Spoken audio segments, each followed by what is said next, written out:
कालं बिन्दुसंयुक्तं नित्यं ध्यायन्ति योगिनः कामदं मोक्षदं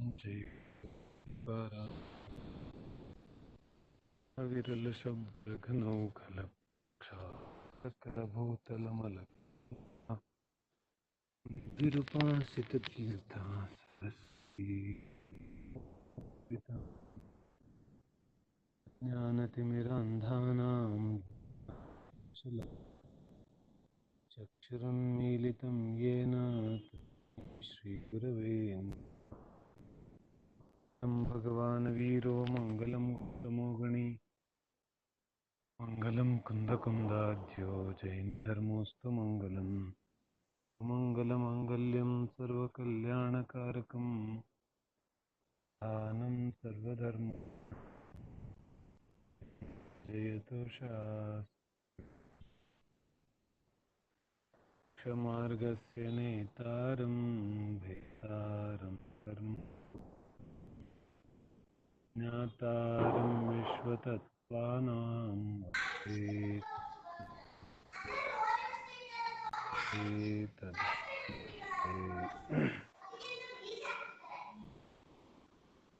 ಮೋಕ್ಷ ಮಾರ್ಗ ಪ್ರಕಾಶಕದ ಆಧಾರದಿಂದ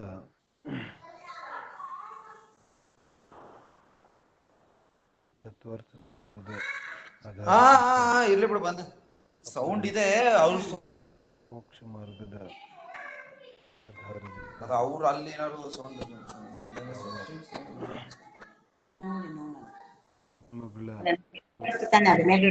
ತೋರಿಸ್ತಾರೆ ರೂಪದ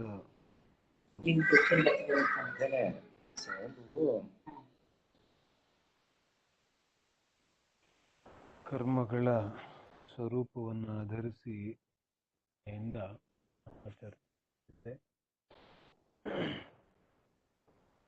ಸ್ಥಾನಿಕ ಪರ್ವದ 8 ದಿನಗಳ ದಿನವಾಣಿಯ ಮಹತ್ವಪೂರ್ಣವಾದ ಸಿದ್ಧಾಂತವೊಂದರ ಬಗ್ಗೆ ಮಾಡ್ತಾ ಇದ್ದೀವಿ. ಕರ್ಮ ಅಂದ ತಕ್ಷಣ ಅನೇಕ ರೀತಿಯಾಗಿ ನಮಗೆ ವಿಚಾರ ಬರುತ್ತೆ. ಇಂದಿನ ಚರ್ಚೆಯಲ್ಲಿ ನಾವು ಕೆಲವು ವಿಚಾರಗಳನ್ನು ಸಾಮಾನ್ಯ ವಿಚಾರಗಳನ್ನು ನಿನ್ನೆ ಚರ್ಚೆ ಮಾಡಿದ್ದಿದೆ. ಇವತ್ತು ಅದರ ಮುಂದಿನ ಭಾಗವಾಗಿ ಮತ್ತಷ್ಟು ಮುಂದಿನ ಹಂತದ ವಿಶೇಷವಾದ ಚರ್ಚೆಯನ್ನು ಮಾಡೋದಿದೆ.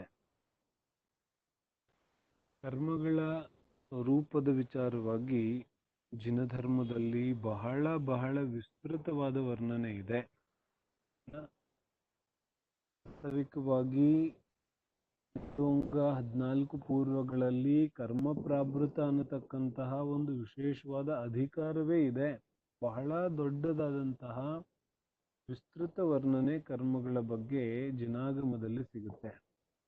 ಬಹುತೇಕವಾಗಿ ಜೈನ ಧರ್ಮದಲ್ಲಿ ಕರ್ಮ ಸಿದ್ಧಾಂತದ ಬಗೆಗೆ ಎಷ್ಟು ವರ್ಣನೆ ಸಿಗುತ್ತೆ ಅಷ್ಟು ಬಹುತೇಕವಾಗಿ ಅನ್ಯ ಯಾವ ಧರ್ಮ ದರ್ಶನಗಳಲ್ಲೂ ಇಷ್ಟೊಂದು ವಿಸ್ತೃತ ಹಾಗೂ ವ್ಯಾಪಕವಾದ ಚರ್ಚೆ ನಮಗೆ ಸಿಗ್ಲಿಕ್ಕಿಲ್ಲ.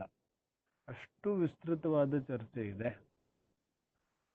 ಅದರಲ್ಲೂ ಕೂಡ ನಾವು ಕರ್ಣಾನುಯೋಗದ ದೃಷ್ಟಿಯಿಂದ ಕರ್ಮ ಸಿದ್ಧಾಂತವನ್ನು ಚರ್ಚೆ ಮಾಡೋದಾದ್ರೆ ಬಹಳ ವಿಸ್ತೃತವಾದ ಚರ್ಚೆ ಇದೆ. ಆದರೆ ನಾವಿಲ್ಲಿ ಬಹಳ ಸೂಕ್ಷ್ಮವಾದ ಕರ್ಣಾನುಯೋಗದ ಚರ್ಚೆಯನ್ನು ಇಲ್ಲಿ ಮಾಡೋದಿಲ್ಲ. ತತ್ವಾರ್ಥ ಸೂತ್ರದ ಆಧಾರದಿಂದ ಕರ್ಮಗಳ ಬಗೆಗೆ ಮುಖ್ಯವಾದ ವಿಚಾರಗಳನ್ನು ನಾವು ಇಲ್ಲಿ ಚರ್ಚೆಗೆ ತಗೊಳ್ತೇವೆ. ಮುಖ್ಯ ವಿಚಾರಗಳನ್ನು ನಿನ್ನೆಯವರೆಗೆ ನಮ್ಮ ಚರ್ಚೆ ದ್ರವ್ಯ ಕರ್ಮದವರೆಗೆ ಬಂದು ನಿಂತಿತ್ತು. ಈ ನಿಜವಾಗಿ ದ್ರವ್ಯ ಕರ್ಮ ಯಾವುದಕ್ಕಂತಾರೆ, ದ್ರವ್ಯ ಕರ್ಮ ಯಾವುದಕ್ಕೆ ಕರೆದ್ರು, ಯಾವ ದ್ರವ್ಯ ಕರ್ಮ ಇದೆ ಆ ದ್ರವ್ಯ ಕರ್ಮ ವಾಸ್ತವಿಕವಾಗಿ ಜೀವದ ಯಾವ ಪುಣ್ಯ ಪಾಪಗಳಿದೆ, ಪುಣ್ಯ ಪಾಪರೂಪ ಜೀವದ ಯಾವ ಕರ್ಮಗಳಿದೆ, ಆ ಕರ್ಮಗಳ ಒಂದು ಸ್ವರೂಪ ಒಂದು ಕಡೆಗಿದೆ. ದ್ರವ್ಯ ಯಾವ ದ್ರವ್ಯ ಕರ್ಮ ಇದೆ, ಆ ದ್ರವ್ಯ ಕರ್ಮ ಮುಖ್ಯವಾಗಿ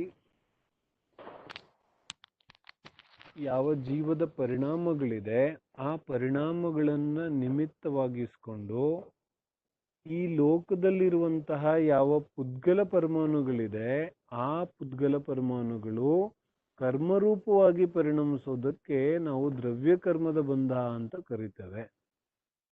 ನಿನ್ನೆ ನಾವು ಚರ್ಚೆ ಮಾಡಿದಂತೆ ಸಂಪೂರ್ಣ ಲೋಕದಲ್ಲಿ ಕರ್ಮಗಳು ಅಥವಾ ಪುದ್ಗಲ ಪರಮಾಣುಗಳು ವ್ಯಾಪ್ತವಾಗಿವೆ. ಪುದ್ಗಲ ಪರಮಾಣುಗಳು ಇಲ್ಲದೇ ಇರತಕ್ಕಂತಹ ಯಾವುದೇ ಒಂದು ಜಾಗ ಇಡೀ ಲೋಕದಲ್ಲಿ, ಮೂರು ಲೋಕದಲ್ಲಿ ಇಲ್ಲ. ಮೂರು ಲೋಕದಲ್ಲಿ ಎಲ್ಲಾ ಕಡೆಗೂ ಪುದ್ಗಲ ಪರಮಾಣುಗಳಿದೆ. ಹಾಗಾಗಿಯೇ ನಾವು ಯಾವುದಕ್ಕೆ ತಂತ್ರಜ್ಞಾನ ಅಂತ ಕರಿತೇವೆ ಅಥವಾ ಯಾವುದಕ್ಕೆ ಟೆಕ್ನಾಲಜಿ ಅಡ್ವಾನ್ಸ್ಮೆಂಟ್ ಅಂತೇವೆ, ಅದೆಲ್ಲವೂ ಮನುಷ್ಯ ನಿರ್ಮಿತ ಅಲ್ಲ. ಅದೆಲ್ಲವೂ ವಾಸ್ತವಿಕವಾಗಿ ಈ ಪುದ್ಗಲ ಪರಮಾಣುಗಳ ಒಂದು ಪ್ರಕ್ರಿಯೆ ಇದೆ. ಆದ್ರೆ ಪುದ್ಗಲ ಪರಮಾಣುಗಳು ನಮಗೆ ಕಣ್ಣಿಗೆ ಕಾಣಿಸ್ತಾ ಇರಲಿಲ್ಲ, ಅಷ್ಟು ಸೂಕ್ಷ್ಮ ಇತ್ತು. ಅದನ್ನ ನೋಡ್ತಕ್ಕಂತಹ ಬುದ್ಧಿ ಯಾವಾಗ ನಮಗೆ ಬೆಳೆಯುತ್ತೆ, ಆಗ ನಮ್ಗೇನನ್ಸುತ್ತೆ ನಾವೇನೋ ಸೃಷ್ಟಿ ಮಾಡಿದ್ವಿ ಅಂತ. ಆದ್ರೆ ವಾಸ್ತವಿಕವಾಗಿ ಜೀವ ಏನು ಸೃಷ್ಟಿ ಮಾಡ್ತಾ ಇಲ್ಲ. ಈ ಪುದ್ಗಲ ಪರಮಾಣುಗಳು ಇಡೀ ಮೂರೂ ಲೋಕದಲ್ಲಿ ತುಂಬಿಕೊಂಡಿದ್ದಾವೆ. ಮತ್ತು ಅವುಗಳ ಆಕ್ಷನ್ ರಿಯಾಕ್ಷನ್ ಅನ್ನು ನಾವು ಅರ್ಥ ಮಾಡ್ಕೊಂಡ್ರೆ ನಾವು ಅವುಗಳನ್ನ ಅನೇಕ ರೀತಿಯಲ್ಲಿ ಬಳಸ್ಕೋಬಹುದು, ಅದು ಬೇರೆ ವಿಚಾರ. ಆದ್ರೆ ಇಲ್ಲೇನು ಹೇಳ್ತಿದ್ದಾರೆ, ಲೋಕದಲ್ಲಿ ಯಾವ ಪುದ್ಗಲ ಪರಮಾಣುಗಳು ಇದೆ, ಲೋಕದಲ್ಲಿ ಯಾವ ಪುದ್ಗಲ ಪರಮಾಣುಗಳ ಒಂದು ವ್ಯಾಪ್ತಿ ಇದೆ ಸಂಪೂರ್ಣ ಲೋಕದಲ್ಲಿ, ಆ ವ್ಯಾಪ್ತಿಯನ್ನ ನಾವು ನೋಡೋದಾದ್ರೆ ಅದು ಸಂಪೂರ್ಣವಾಗಿ ನಮ್ಮ ಈ ಲೋಕದಲ್ಲಿ ಕರ್ಮರೂಪವಾಗಿ ಪರಿಣಮಿಸ್ತಕ್ಕಂತಹ ಯೋಗ್ಯತೆ ಇರತಕ್ಕಂತಹ ಪರಮಾಣುಗಳು ವ್ಯಾಪ್ತ ಇದೆ. ಯಾವಾಗ ಜೀವಭಾವದ ನಿಮಿತ್ತ ಸಿಗುತ್ತೆ, ಆಗಾಗ ಪುದ್ಗಲ ಪರಮಾಣುಗಳು ಕರ್ಮರೂಪವಾಗಿ ಪರಿಣಮಿಸುತ್ತೆ. ಇಲ್ಲಿವರೆಗೆ ನಮಗೆ ಚರ್ಚೆ ಅರ್ಥ ಆಗಿರ್ಬೇಕು. ಯಾವಾಗ ನಮಗೆ ಕರ್ಮ ಜೀವಭಾವದ ನಿಮಿತ್ತ ಸಿಗುತ್ತೆ, ಆಗ ಕರ್ಮ ಪರಮಾಣುಗಳು ಕರ್ಮರೂಪವಾಗಿ, ಪುದ್ಗಲ ಪರಮಾಣುಗಳು ಕರ್ಮರೂಪವಾಗಿ ಪರಿಣಮಿಸ್ತಕ್ಕಂತಹ ಸ್ವರೂಪ ಇದೆ. ಇನ್ನು ಮುಂದೆ ಏನ್ ಹೇಳ್ತಾರೆ, ಇಡೀ ಯಾವ ಕರ್ಮಗಳಿದೆ, ಮೂರು ಪ್ರಕಾರ ಕರ್ಮಗಳು ಹೇಳಿದ್ನಲ್ಲ ನಾನು, ದ್ರವ್ಯ ಕರ್ಮ, ನೋ ಕರ್ಮ ಮತ್ತು ಭಾವಕರ್ಮ. ಇದು ಮೂರು ಪ್ರಕಾರದ ಕರ್ಮಗಳಿದೆ. ಈ ಮೂರು ಪ್ರಕಾರದ ಕರ್ಮಗಳಲ್ಲಿ ವಾಸ್ತವಿಕವಾಗಿ ಈ ಜೀವದ ಒಂದು ಸ್ವರೂಪ ಏನಿದೆ, ಅಥವಾ ಈ ಮೂರು ಪ್ರಕಾರದ ಕರ್ಮಗಳ ಸ್ವರೂಪದಲ್ಲಿ ದ್ರವ್ಯ ಕರ್ಮ ಒಂದೇ ಭವಿಷ್ಯದಲ್ಲಿ ಉದಯಕ್ಕೆ ಬರ್ತಕ್ಕಂತಹ ಸ್ವರೂಪದಲ್ಲಿದೆ. ಅನ್ಯ ಯಾವ ಕರ್ಮಗಳಿದೆ ಅವುಗಳ ಸ್ವರೂಪ ಹಾಗಿಲ್ಲ. ಅಂದ್ರೆ ಏನು, ಯಾವ ದ್ರವ್ಯ ಕರ್ಮ ಇದೆ ಆ ದ್ರವ್ಯ ಕರ್ಮ ಯಾವಾಗ್ಲೂ ಬಂದ ಆಗುತ್ತೆ, ಮತ್ತೆ ಯಾವಾಗ್ಲೂ ಉದಯಕ್ಕೆ ಬರುತ್ತೆ. ಅಥವಾ ನಾವು ಹೇಗೆ ಅರ್ಥ ಮಾಡ್ಕೋಬಹುದು ಅಂತ ಹೇಳಿದ್ರೆ, ಒಂದು ಸಲಿ ಬಂಧ ಆಗಿರುವಂತಹ ಕರ್ಮಗಳು ಭವಿಷ್ಯದಲ್ಲಿ ಅನೇಕ ಸಮಯಕ್ಕೆ ಉದಯಕ್ಕೆ ಬರ್ಬೋದು, ಮತ್ತು ಭೂತಕಾಲದಲ್ಲಿ ಅನೇಕ ಸಮಯದಲ್ಲಿ ಬಂಧವಾಗಿರುವಂತಹ ಕರ್ಮಗಳು ಒಂದೇ ಸಮಯದಲ್ಲಿ ಉದಯಕ್ಕೆ ಬರ್ಬೋದು. ಅದರಲ್ಲಿ ಅನೇಕ ರೀತಿಯಾದ ಪಾರ್ಟಿಷನ್ಸ್ ಇದೆ. ಪ್ರಕೃತಿ ಬಂಧ, ಪ್ರದೇಶ ಬಂಧ, ಸ್ಥಿತಿ ಬಂಧ, ಅನುಭಾಗ ಬಂಧ. ಆ ಸೂಕ್ಷ್ಮತೆಗೆ ನಾವು ಹೋಗದೇ ಇದ್ರು ಕೂಡ ನಾವು ಸಾಮಾನ್ಯವಾಗಿ ಏನ್ ತಿಳಿಬಹುದು, ದ್ರವ್ಯ ಕರ್ಮ ಅಂದ್ರೆ ಈಗ ನನಗೆ ಯಾವ ಪುದ್ಗಲ ಪರಮಾಣುಗಳ ಬಂಧ ನನ್ನ ಆತ್ಮನ ಜೊತೆಗೆ ಆಗುತ್ತೆ, ಅದಕ್ಕೆ ಕರ್ಮ ಶರೀರ ಅಂತ ಕರೀತಾರೆ. 5 ಪ್ರಕಾರದ ಶರೀರ ಇದೆಯಲ್ಲ, ಮಿನಿಮಮ್ 3 ಪ್ರಕಾರದ ಶರೀರ ಒಂದು ಜೀವದ ಜೊತೆಗಿರುತ್ತೆ. ಕರ್ಮನ ಶರೀರ, ತೇಜಸ್ ಶರೀರ ಮತ್ತು ಔದಾರಿಕ ಶರೀರ. ಔದಾರಿಕ ಶರೀರ ನಮಗೆಲ್ರಿಗೂ ಕಾಣಿಸ್ತಾ ಇದೆ, ಕಣ್ಣಿಗೆ ಏನ್ ಶರೀರ ಕಾಣಿಸ್ತಾ ಇದೆ, ಇದಕ್ಕೆ ನಾವು ಔದಾರಿಕ ಶರೀರ ಅಂತೇವೆ. ಆದ್ರೆ ಈ ಒಂದು ಶರೀರವನ್ನ ಬಿಟ್ಟು ಇನ್ನೂ 2 ಶರೀರ ಇದೆ ಜೀವದ್ದು. ಯಾವ್ದ್ಯಾವುದು? ಒಂದು ಕರ್ಮಣ ಶರೀರ, ಇನ್ನೊಂದು ತೇಜಸ್ ಶರೀರ. ತೇಜಸ್ ಶರೀರ ತೇಜವನ್ನು ತೋರಿಸುತ್ತೆ. ಕರ್ಮನ ಶರೀರ ಅಂದ್ರೆ ಏನು? ಕರ್ಮನ ಶರೀರ ಅಂದ್ರೆ ವಾಸ್ತವಿಕವಾಗಿ ಪ್ರತಿ ಸಮಯ ಈ ಯಾವ ದ್ರವ್ಯ ಕರ್ಮದ ಬಂಧ ಆಗ್ತಾ ಇದೆ, ಆ ದ್ರವ್ಯ ಕರ್ಮಗಳ ಪರಮಾಣುಗಳ ಸಮೂಹಕ್ಕೇನೆ ಕರ್ಮನ ಶರೀರ ಅಂತ ಕರೀತಾರೆ. ಅಂದ್ರೆ ಕರ್ಮನ ಶರೀರ, ಅಥವಾ ಇದಕ್ಕೆ ನಾವೇನನ್ಬೋದು ಕಾರ್ಬನ್ ಕಾಪಿ. ಕಾರ್ಬನ್ ಕಾಪಿ ಅಂದ್ರೆ ನಾವ್ ಏನೇನ್ ಇಲ್ಲಿ ಮೇಲ್ಗಡೆ ಬರಿತಾ ಇದ್ರೆ ಕೆಳಗಡೆ ಒಂದು ಕಾರ್ಬನ್ ಕಾಪಿ ಇಟ್ರೆ ಏನೇನ್ ಮೇಲ್ಗಡೆ ಬರಿತಾ ಇದೀವಿ ಅದ್ರದ್ದೆಲ್ಲ ಇನ್ನೊಂದು ಕಾಪಿ ತಯಾರಾಗುತ್ತೆ ಕೆಳಗಡೆ. ಇನ್ನೊಂದು ಸಲ ಬರಿಬೇಕಾಗಿಲ್ಲ, ಕೆಳಗಡೆ ಇನ್ನೊಂದು ಅದೇ ರೀತಿಯಾದ ಕಾಪಿ ಇನ್ನೊಂದು ಕೆಳಗಡೆ ತಯಾರಾಗುತ್ತೆ. ಹಾಗೇನೆ ಪ್ರತಿ ಸಮಯ ಪ್ರತಿ ಕ್ಷಣ ಜೀವ ಯಾವ ಕಾರ್ಯವನ್ನ, ಯಾವ ಭಾವವನ್ನ, ಯಾವ ಕೆಲಸವನ್ನ ಮಾಡ್ತಾ ಇದ್ದಾನೆ, ಆ ಪ್ರತಿಯೊಂದು ವಿಷಯದ ಕಾರ್ಬನ್ ಕಾಪಿ ತಯಾರಾಗುತ್ತಾ ಇದೆ. ಇಲ್ಲಿ ಯಾವ ಚಿತ್ರಗುಪ್ತನ ಅವಶ್ಯಕತೆ ಇಲ್ಲ. ಜಿನಧರ್ಮದಲ್ಲಿ ಜಿನಧರ್ಮದ ಮಾರ್ಗ ಅತ್ಯಂತ ಸ್ವತಂತ್ರ ಇದೆ. ಸೊ ಇಲ್ಲಿ ಯಾವ ಕಾರ್ಬನ್ ಕಾಪಿ ಇದೆ ಅದು ಆಟೋಮೆಟಿಕ್ಲಿ ಕ್ರಿಯೇಟ್ ಆಗ್ತಾ ಇದೆ. अन्य यार ಅವಶ್ಯಕತೆ ಇಲ್ಲ. ಲೇಖಾ ಜೋಖಾ ರಖನೆ ವಾಲ ಅವ್ರ ಕೊಯ್ ನಹೀ ಹೈ. ಇದೆಲ್ಲ ಯಾವ ಹಿಸಾಬ್ ಕಿತಾಬ್, ಕರ್ಮದ ಪುಣ್ಯ ಪಾಪಗಳ ಯಾವ ಒಂದು ಲೆಕ್ಕಾಚಾರ ಇದೆ, ಇದೆಲ್ಲವನ್ನು ಈ ಪುದ್ಗಲ ಪರಮಾಣುಗಳು ಸಹಜವಾಗಿಯೇ ನಿಭಾಯಿಸ್ತವೆ. ನಾವು ಕೇಳ್ಬೋದು, ಸಹಜವಾಗಿ ಹೆಂಗ್ ನಿಭಾಯಿಸ್ತವೆ? ನೀವೇನೋ ಹೇಳ್ತೀರಾ, ಏನೋ ನಾನು ಭಾವಕರ್ಮ ಮಾಡ್ತೇನೆ, ಅದಕ್ಕೆ ದ್ರವ್ಯ ಕರ್ಮದ ಬಂದಾಗತ್ತೆ, ಮತ್ತು ಆ ದ್ರವ್ಯ ಕರ್ಮ ನಿರ್ಜೀವ ವಸ್ತು ಅದು ನನಗೆ ಫಲ ಕೊಡುತ್ತೆ. ಇದು ಹೇಗೆ ಸಾಧ್ಯ ಇದೆ? ಸ್ವಲ್ಪ ದಿನದ ಹಿಂದೆ ನಮಗೆ ಮೊಬೈಲ್ ಅನ್ನುವಂಥದ್ದು ಬಹಳ ದೊಡ್ಡ ಕನಸಾಗಿತ್ತು. ಇನ್ನು ಲ್ಯಾಂಡ್ಲೈನ್ ಬಂದಾಗ್ಲೇನೆ ನಮಗ್ ಬಹಳ ಆಶ್ಚರ್ಯ ಆಗುತ್ತಾ ಇತ್ತು. ದಿನದಲ್ಲೇ ನಮ್ಮ ಕೈಲಿ ಮೊಬೈಲ್ಗಳು ಬಂತು. ಬಟ್ ಮೊಬೈಲ್ಗಳು ಬರೋಕ್ಕಿಂತ ಮುಂಚೆ ನಾವು ಇಮ್ಯಾಜಿನ್ ಕೂಡ ಮಾಡಿರ್ಲಿಲ್ಲ ಕಿ ಒಬ್ಬ ವ್ಯಕ್ತಿ ಎಲ್ಲಿ ಬೇಕಾದ್ರೂ ಮೊಬೈಲ್ ತಗೊಂಡು ಹೋಗಿ ಹೇಗ್ ಬೇಕಾದ್ರೂ ಎಷ್ಟೊತ್ತು ಬೇಕಾದ್ರೂ ಮಾತಾಡಬಹುದು ಅಂತ. ನಾನು ಹೇಳಲಿಕ್ಕೆ ಪ್ರಯತ್ನ ಪಡ್ತಿರೋ ವಿಚಾರ ಇಷ್ಟೇ, ಈ ಪುದ್ಗಲ ಪರಮಾಣುಗಳಲ್ಲಿ ಎಲ್ಲಾ ರೀತಿಯಾಗಿ ಪರಿಣಾಮನೆ ಆಗುವಂತಹ ಶಕ್ತಿ ಇದೆ. ಈ ರೀತಿಯಾದ ಶಕ್ತಿ ಈ ಪುದ್ಗಲ ಪರಮಾಣುಗಳಿಗೆ ಇಲ್ಲದೆ ಹೋದ್ರೆ, ಇವುಗಳಲ್ಲಿ ಆ ಶಕ್ತಿ ಇಲ್ಲದೆ ಹೋಗಿದ್ದಿದ್ರೆ ಯಾವುದೇ ರೀತಿಯಾದ ತಂತ್ರಜ್ಞಾನ ಬೆಳಿಲಿಕ್ಕೆ ಸಾಧ್ಯ ಇರಲಿಲ್ಲ. ಯಾಕಂದ್ರೆ ಪ್ರತಿಯೊಂದು ತಂತ್ರಜ್ಞಾನ ಈ ಪುದ್ಗಲ ಪರಮಾಣುಗಳನ್ನೇ ಅವಲಂಬಿಸಿದೆ. ಹಾಗೇನೆ ಯಾವ ಕರ್ಮನ ಶರೀರ ತಯಾರಾಗಿದೆ ಜೀವದ್ದು, ಪ್ರತಿ ಸಮಯ ಯಾವ ಭಾವಗಳನ್ನ ಅವನು ಮಾಡ್ತಾನೆ, ಆ ಭಾವಗಳಿಗೆ ಆ ವಾತಾವರಣದಲ್ಲಿ ಇರ್ತಕ್ಕಂತಹ ಯಾವ ಪರಮಾಣುಗಳಿದೆ, ಪುದ್ಗಲ ಪರಮಾಣುಗಳು, ಆ ಪುದ್ಗಲ ಪರಮಾಣುಗಳು ಅಟ್ರಾಕ್ಟ್ ಆಗುತ್ತೆ. ಇದು ಸಹಜ ಪ್ರಕ್ರಿಯೆ ಇದೆ. ಸ್ವಲ್ಪ ನಮಗೆ ಟೆಕ್ನಿಕಲ್ ವಿಚಾರಗಳು ಗೊತ್ತಿದ್ರೆ ಯಾವ ರೀತಿಯಾಗಿ ಸ್ನಿಗ್ಧ ವೃಕ್ಷಗಳು ಬಂದಾಗುತ್ತೆ, ಏನಾ ಅನೇಕ ವಸ್ತುಗಳಲ್ಲಿ ಪರಸ್ಪರ ಪೋಲಿದ್ರೆ ಮ್ಯಾಗ್ನೆಟ್ ಅಟ್ರಾಕ್ಟ್ ಆಗುತ್ತೆ. ಹಾಗೆ ಅನೇಕ ರೀತಿಯಾದ ವಿಚಾರಗಳು ಇದೆಯಲ್ಲ, ಅದನ್ನ ಯಾರು ಮಾಡೋದಿಲ್ಲ. ಅದು ಸಹಜವಾಗಿಯೇ ಈ ರೀತಿಯಾದ ಪ್ರಕ್ರಿಯೆ ನಿಸರ್ಗದಲ್ಲಿ ನಡೀತಾ ಇದೆ. ಅದೇ ರೀತಿಯಾಗಿ ಜೀವಭಾವನೆಗಳನ್ನ ನಿಮಿತ್ತವಾಗಿಸ್ಕೊಂಡು ಜೀವಭಾವಗಳ ನಿಮಿತ್ತದಿಂದ ಆ ಪರಿಸರದಲ್ಲಿರುವಂತಹ ಯಾವ ಪರಮಾಣುಗಳಿದೆ, ಆ ಪರಮಾಣುಗಳು ಆಯಾ ಜೀವಭಾವಗಳಿಗೆ ಆಕರ್ಷಿತವಾಗ್ತವೆ. ಆಕರ್ಷಿತವಾಗಿ ಒಂದು ಕಡೆಗೆ ಶರೀರ ಆಕಾರದಲ್ಲಿ ಬಂಧನಕ್ಕೆ ಒಳಪಡ್ತವೆ. ಆ ಪರಮಾಣುಗಳು ಶರೀರ ಆಕಾರದಲ್ಲಿ ಇರುತ್ತೆ. ಯಾವ ಪುದ್ಗಲ ಪರಮಾಣುಗಳು ನಮ್ಮ ಭಾವಗಳ ನಿಮಿತ್ತದಿಂದ ಕರ್ಮರೂಪವಾಗಿ ಪರಿಣಮಿಸ್ತವೆ, ಆ ಪುದ್ಗಲ ಪರಮಾಣುಗಳು ಶರೀರ ಆಕಾರದಲ್ಲಿ ಆತ್ಮನ ಜೊತೆಗೆ ವಾಸ ಮಾಡ್ಲಿಕ್ಕೆ ಶುರು ಮಾಡ್ತವೆ. ಇದಕ್ಕೇನಂತ ಕರೆದ್ರು? ಇದಕ್ಕೆ ದ್ರವ್ಯ ಕರ್ಮ ಅಂತ ಕರೆದ್ರು. ಈ ದ್ರವ್ಯ ಕರ್ಮ,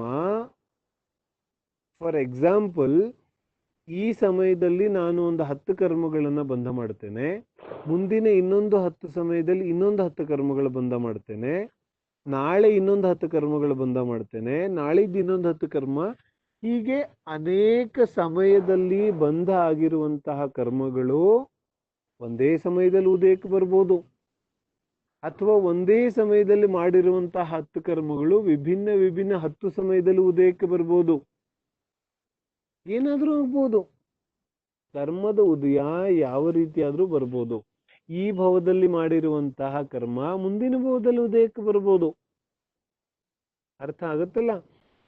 ಯಾವ ಪುದ್ಗಲ ದ್ರವ್ಯ ಕರ್ಮ ಇದೆ, ಈ ದ್ರವ್ಯ ಕರ್ಮದಲ್ಲಿ ಒಂದೇ ಈ ರೀತಿಯಾಗಿ ಸಾಧ್ಯತೆ ಇದೆ. ಈ ಜೀವ ಈಗ ಕರ್ಮ ಮಾಡ್ತಾನೆ, ಆದ್ರೆ ಉದಯ ಇನ್ಯಾವುದಕ್ಕೂ ಬರುತ್ತೆ. ಹೀಗಾಗಿ ಸಮಸ್ಯೆ ಏನಾಗುತ್ತೆ, ನಾವು ಇನ್ನೂ ನೋಕರ್ಮ ಭಾವಕರ್ಮಕ್ಕೆ ಹೋಗಿಲ್ಲ, ದ್ರವ್ಯ ಕರ್ಮದ ಚರ್ಚೆ ಮಾಡ್ತಾ ಇದ್ದಾರೆ. ದ್ರವ್ಯ ಕರ್ಮದ ಬಂಧ ಇವಾಗ ಆಗುತ್ತೆ, ಆದ್ರೆ ಉದಯ ಇವಾಗ ಬರೋದಿಲ್ಲ. ಏನ್ ಹೇಳ್ತಾರೆ, ನಾನು ಯಾರಿಗೋ ಒಂದು ಬೈದ ತಕ್ಷಣ ಆ ವ್ಯಕ್ತಿ ರಿಯಾಕ್ಷನ್ ಮಾಡ್ದ, ಅವನು ನನಗೊಂದೆರಡು ಬೈದ, ಅವಾಗೇನಾಯ್ತು, ಆಕ್ಷನ್ಗೆ ರಿಯಾಕ್ಷನ್ ಆಯ್ತು, ಸೊ ಮ್ಯಾಟ್ರ್ ಕ್ಲೋಸ್ ಆಯ್ತು. ಆದ್ರೆ ಇಲ್ಲೇನಾಯ್ತು, ನಾನು ಒಬ್ಬನಿಗೆ ಬೈದೆ, ಆದ್ರೆ ಅವನು ಏನೂ ಮಾತಾಡ್ಲಿಲ್ಲ, ಸುಮ್ನೆ ಹೊಟ್ಟೋದ. ಆದ್ರೆ ಅವನು ಸುಮ್ನೆ ಹೊಟ್ಟೋದಂತ ನಾನು ಅನ್ಕೊಂಡಿದ್ದೆ, ಆದ್ರೆ ಅವನು ಹೊಟ್ಟೋಗಿ ಸಂಚು ಮಾಡ್ತಾ ಇದ್ದಾನೆ. ಸಂಚು ಮಾಡಿ ಯಾವತ್ತೋ ಒಂದು ದಿನ ಬಂದು ಅದಕ್ಕೆ ತಕ್ಕ ಉತ್ತರವನ್ನ ಕೊಟ್ಟು ಹೋಗ್ತಾನೆ.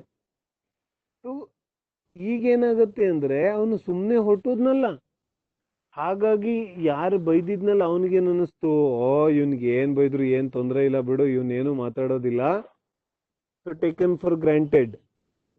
ಅವನು ಯಾವಾಗ್ಲೂ ಪುನಃ ಅದೇ ತಪ್ಪನ್ನ ಪುನಃ ರಿಪೀಟ್ ಮಾಡ್ತಾನೆ. ಯಾಕೆ, ಇವನೇನು ಅನ್ನೋದಿಲ್ವಲ್ಲ, ಹಾಗಾಗಿ ಇವನು ಪುನಃ ಪುನಃ ಅದೇ ವಿಚಾರವನ್ನ ರಿಪೀಟ್ ಮಾಡ್ತಾ ಇರ್ತಾನೆ.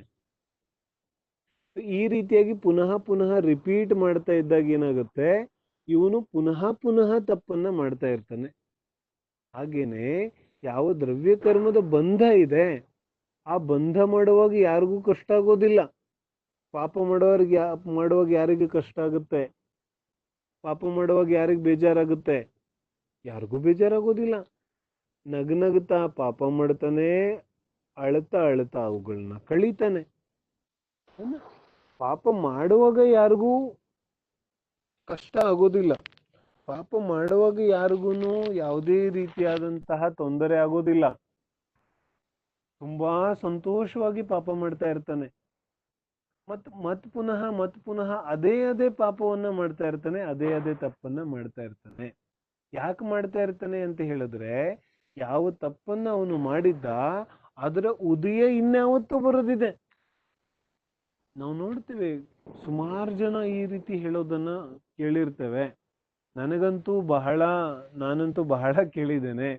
ಅಲ್ಲಿ ಇಲ್ಲಿ ಎಲ್ಲಿ ನಾವು ವ್ಯಾಖ್ಯಾನ ಇತ್ಯಾದಿಗಳನ್ನ ಮಾಡ್ಲಿಕ್ಕೆ ಹೋದಾಗ ಅನೇಕ ಜನ ಹೇಳ್ತಾನೆ ಇರ್ತಾರೆ ನನಗೆ, ಹಾಗಾಯ್ತು ಪಂಡಿತ್ಜಿ, ಹೀಗಾಯ್ತು, ನಾನ್ ಜೀವನದಲ್ಲಿ ಏನೂ ಪಾಪನೇ ಮಾಡಿಲ್ಲ, ನನ್ನ ಜೀವನದಲ್ಲಿ ನಾನು ಯಾರಿಗೂ ಏನೂ ಕೆಟ್ಟದ್ ಮಾಡಿಲ್ಲ, ಮತ್ತು ನನ್ನ ಜೀವನದಲ್ಲಿ ಯಾಕೆ ಹಿಂಗಾಗ್ತಾ ಇದೆ, ಯಾವ ಕರ್ಮದ ಫಲ ಏನೋ ನಾನು ಭೋಗಿಸ್ತಾ ಇದ್ದೇನೆ, ಯಾರು ಮಾಡಿದ ಕರ್ಮ ಏನೋ ನಾನು ಭೋಗಿಸ್ತಾ ಇದ್ದೇನೆ.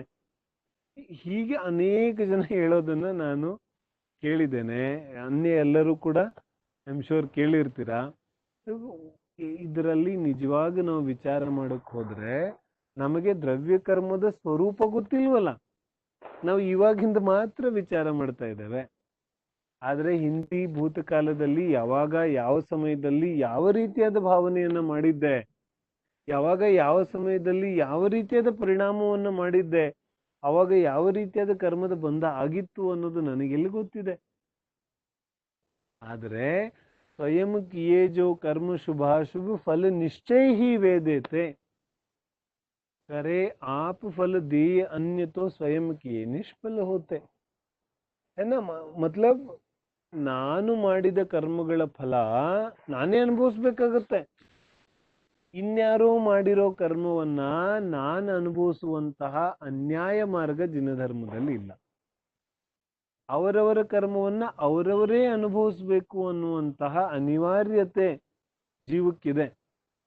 ಅಂದ್ರೆ ಯಾರೋ ಮಾಡಿರುವಂತಹ ಕರ್ಮದ ಬಂಧವನ್ನ ಇನ್ಯಾರೋ ಅನುಭವಿಸ್ಲಿಕ್ಕೆ 3 ಕಾಲದಲ್ಲಿ ಸಾಧ್ಯ ಇಲ್ಲ. ಬಹಳ ಗಂಭೀರವಾಗಿ ವಿಚಾರ ಮಾಡೋದು ಈ ಒಂದು ಅಂಶವನ್ನ. ಜಿನಾಗಮದ ವಿಚಾರ ಇದೆ, ಇದು ನಾನು ನನ್ನ ಬುದ್ಧಿಯಿಂದ ಹೇಳ್ತಾ ಇಲ್ಲ. ಜಿನವಾನಿ ಏನ್ ಹೇಳುತ್ತೆ, ಪ್ರತಿಯೊಂದು ಜೀವ ತನ್ನದೇ ಬಂಧ ಮಾಡಿರುವಂತಹ ಕರ್ಮವನ್ನ ಅನುಭವಿಸ್ತಾನೆ ಹೊರತು ಅನ್ಯ ಯಾವುದೇ ಪರಜೀವ ಮಾಡಿರುವಂತಹ ಕರ್ಮವನ್ನ ತಾನು ಅನುಭವಿಸೋದಿಲ್ಲ. ಆದ್ರೆ ನಾವೇನ್ ಹೇಳ್ತೀವಿ, ಯಾರೋ ಮಾಡಿರೋ ಕರ್ಮ ನಾನು ಅನುಭವಿಸ್ತಾ ಇದ್ದೇನೆ. ಸರ್ವಥಾ ಅಸತ್ಯ ಇದೆ. ಯಾಕೆ ಅಸತ್ಯ ಇದೆ? ನನಗೆ ದ್ರವ್ಯ ಕರ್ಮದ ಸ್ವರೂಪ ಗೊತ್ತಿಲ್ಲ.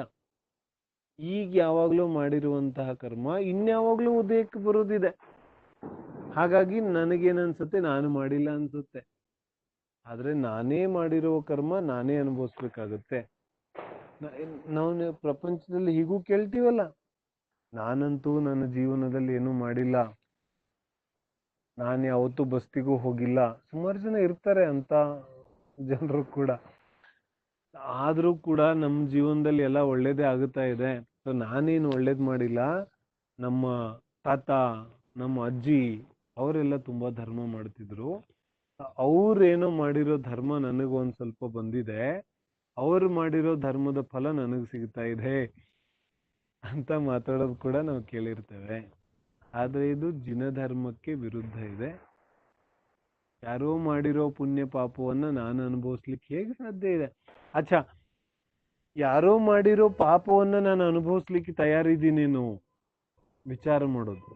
ಯಾರೋ ಒಬ್ಬ ಮಾಡಿರುವಂತಹ ಪಾಪವನ್ನ ನಾನು ಅನುಭವಿಸ್ಲಿಕ್ಕೆ ತಯಾರಿದೆಯೇನು? ತಯಾರಿಲ್ಲ ಅಂದಮೇಲೆ ಯಾರೋ ಮಾಡಿರೋ ಪುಣ್ಯವನ್ನ ಅನುಭವಿಸ್ಲಿಕ್ಕೆ ನಾನು ಯಾಕೆ ತಯಾರಿದ್ದೇನೆ? ವಾಸ್ತವಿಕವಾಗಿ ಅವರವರ ಪುಣ್ಯ ಪಾಪವನ್ನ ಅವರವರೇ ಅನುಭವಿಸ್ತಾರೆ. ಉದಯ ಅಪ್ನಾ ಭೋಗ್ ಭಿ ಅಪ್ನಾ. ಏನ್ ಹೇಳ್ತಾರೆ? ಉದಯ ನನ್ನದು, ಅದರ ಭೋಗವೂ ಕೂಡ ನನ್ನದೇ. ನಾನೇ ಭೋಗಿಸ್ಬೇಕು. ನನ್ನ ಉದಯವನ್ನ, ನನ್ನ ಕರ್ಮೋದಯವನ್ನ ನಾನೇ ಭೋಗಿಸ್ಬೇಕಾಗತ್ತೆ. ಅದನ್ನ ಭೋಗಿಸ್ಲಿಕ್ಕೆ ಅನ್ಯ ಯಾರೂ ಬರೋದಿಲ್ಲ. ಇದು ಅಸತ್ಯ ಇದೆ, ಅಸಂಭವ ಇದೆ. ಯಾರೂ ಅನ್ಯ ಜೀವಿಗಳದನ್ನ ಅನುಭವಿಸ್ಲಿಕ್ಕೆ ಬರೋದಿಲ್ಲ. ಆದ್ರೆ ನಮ್ಗೇನನ್ಸುತ್ತೆ, ಕುಟುಂಬದಲ್ಲಿ 4-5 ಜನ ಇದ್ದೇವೆ, ನಮಗೇನನ್ಸುತ್ತೆ ಎಲ್ಲರದು ಕರ್ಮೋದಯ ಒಂದೇ ಇದೆ. ಎಲ್ಲರದು ಕರ್ಮೋದಯ ಒಂದೇ ಇದೆ, ಯಾಕಂದ್ರೆ ಎಲ್ಲರದು ಆಸ್ತಿ ಪಾಸ್ತಿ ಎಲ್ಲ ಅಷ್ಟೇ ಇದೆ. ಆದ್ರೆ ನಾವು ನೋಡ್ತೇವೆ, ಕುಟುಂಬದಲ್ಲಿರುವಂತಹ ಪ್ರತಿಯೊಬ್ಬ ವ್ಯಕ್ತಿ ಹ್ಯಾಸ್ ಅ ಡಿಫರೆಂಟ್ ಕ್ಯಾರೆಕ್ಟರ್. ಪ್ರತಿಯೊಬ್ಬ ವ್ಯಕ್ತಿಯ ಒಂದು ಸ್ವಭಾವ ಬೇರೆ ಬೇರೆ ಇದೆ. ವೈಕಾಲಿಕ ಸ್ವರೂಪದ ಬಗ್ಗೆ ವಿಚಾರ ಇಲ್ಲ ಇಲ್ಲಿ. ಪ್ರತಿಯೊಬ್ಬ ವ್ಯಕ್ತಿಯ ಯಾವ ಸಾಂಸಾರಿಕ ಸ್ವರೂಪ ಇದೆ, ಸ್ವಭಾವ ಇದೆ, ಅದು ಬೇರೆ ಬೇರೆ ಇದೆ. ಒಬ್ಬ ವ್ಯಕ್ತಿ ಪ್ರತಿ ಮಾತಿಗೂ ಟೆನ್ಷನ್ ಮಾಡ್ಕೋತಾ ಇದ್ದಾನೆ. ಒಬ್ಬ ವ್ಯಕ್ತಿ ಏನಾದ್ರೂ ಆರಾಮಾಗಿದ್ದಾನೆ, ಏನಾಗಿಲ್ಲ. ಮತ್ತು ಒಬ್ಬ ವ್ಯಕ್ತಿ ಎಷ್ಟು ಹೇಳಿದ್ರು ಟೆನ್ಷನ್ ಮಾಡ್ಕೋಬೇಡಿ, ಏನು ಆಗೋದಿಲ್ಲ, ನೀವು ಆರಾಮಾಗಿರಿ, ಏನಾಗ್ಬೇಕು ಅದೇ ಆಗೋದು, ನೀವ್ ಯಾಕೆ ಟೆನ್ಷನ್ ಮಾಡ್ಕೋತೀರಾ ಅಂತ ಎಲ್ಲಾ ರೀತಿಯಾಗಿ ಹೇಳಿದ್ರು ಆ ವ್ಯಕ್ತಿ ಟೆನ್ಷನ್ ಮಾಡ್ಕೊಳ್ಳೋದನ್ನ ಬಿಡೋದಿಲ್ಲ. ಅವನಿಗೆ ಮಾತಿಗೂ ಟೆನ್ಷನ್ ಆಗುತ್ತೆ. ಮಕ್ಕಳು ಒಂದು 10 ನಿಮಿಷ ಲೇಟ್ ಆಗಿ ಇನ್ನೂ ಬಂದಿಲ್ಲ ಮನೆಗೆ ಅಂತ ಹೇಳಿದ್ರೆ ಅವ್ನಿಗೆ ಟೆನ್ಷನ್ ಆಗ್ಲಿಕ್ಕೆ ಶುರು ಆಗುತ್ತೆ. ಅರ್ಥ ಆಗ್ತಿದೆ? ಆ ಒಂದು ಯಾವ ಆಕುಲತೆ ವೃತ್ತಿ ಇದೆ, ಆ ಯಾವ ಎಂಗ್ಸೈಟಿ ಇದೆ ಆ ಮನುಷ್ಯನಲ್ಲಿ, ಅದು ಅವನ ಉದಯ ಇದೆ, ಅವನ ಕರ್ಮೋದಯ ಇದೆ. ಪ್ರತಿಯೊಬ್ಬ ಜೀವ ಒಂದೇ ಮನೆಯಲ್ಲಿ ಒಂದೇ ಕ್ಷೇತ್ರದಲ್ಲಿ ಇದ್ರೂ ಕೂಡ ಪ್ರತಿಯೊಬ್ಬನ ಉದಯ ಬೇರೆ ಬೇರೆ ಇದೆ. ಅಚ್ಚಾ, ಒಂದು ಆಫೀಸಲ್ಲಿ ಒಂದು 50 ಜನ ಎಂಪ್ಲಾಯೀಸ್ ಇದ್ದಾರೆ. ಸೊ ಪ್ರತಿಯೊಬ್ಬ ಎಂಪ್ಲಾಯಿ ಸ್ಯಾಲ್ರಿ ಒಂದೇ ಇದೆ, ₹1 ಕೂಡ ಕಮ್ಮಿ ಜಾಸ್ತಿ ಇಲ್ಲ. 50 employees has got same salary, ಏನೂ ಡಿಫ್ರೆನ್ಸ್ ಇಲ್ಲ, ಒಂದೇ ಸ್ಯಾಲ್ರಿ ಇದೆ 50 ಜನಕ್ಕೂ.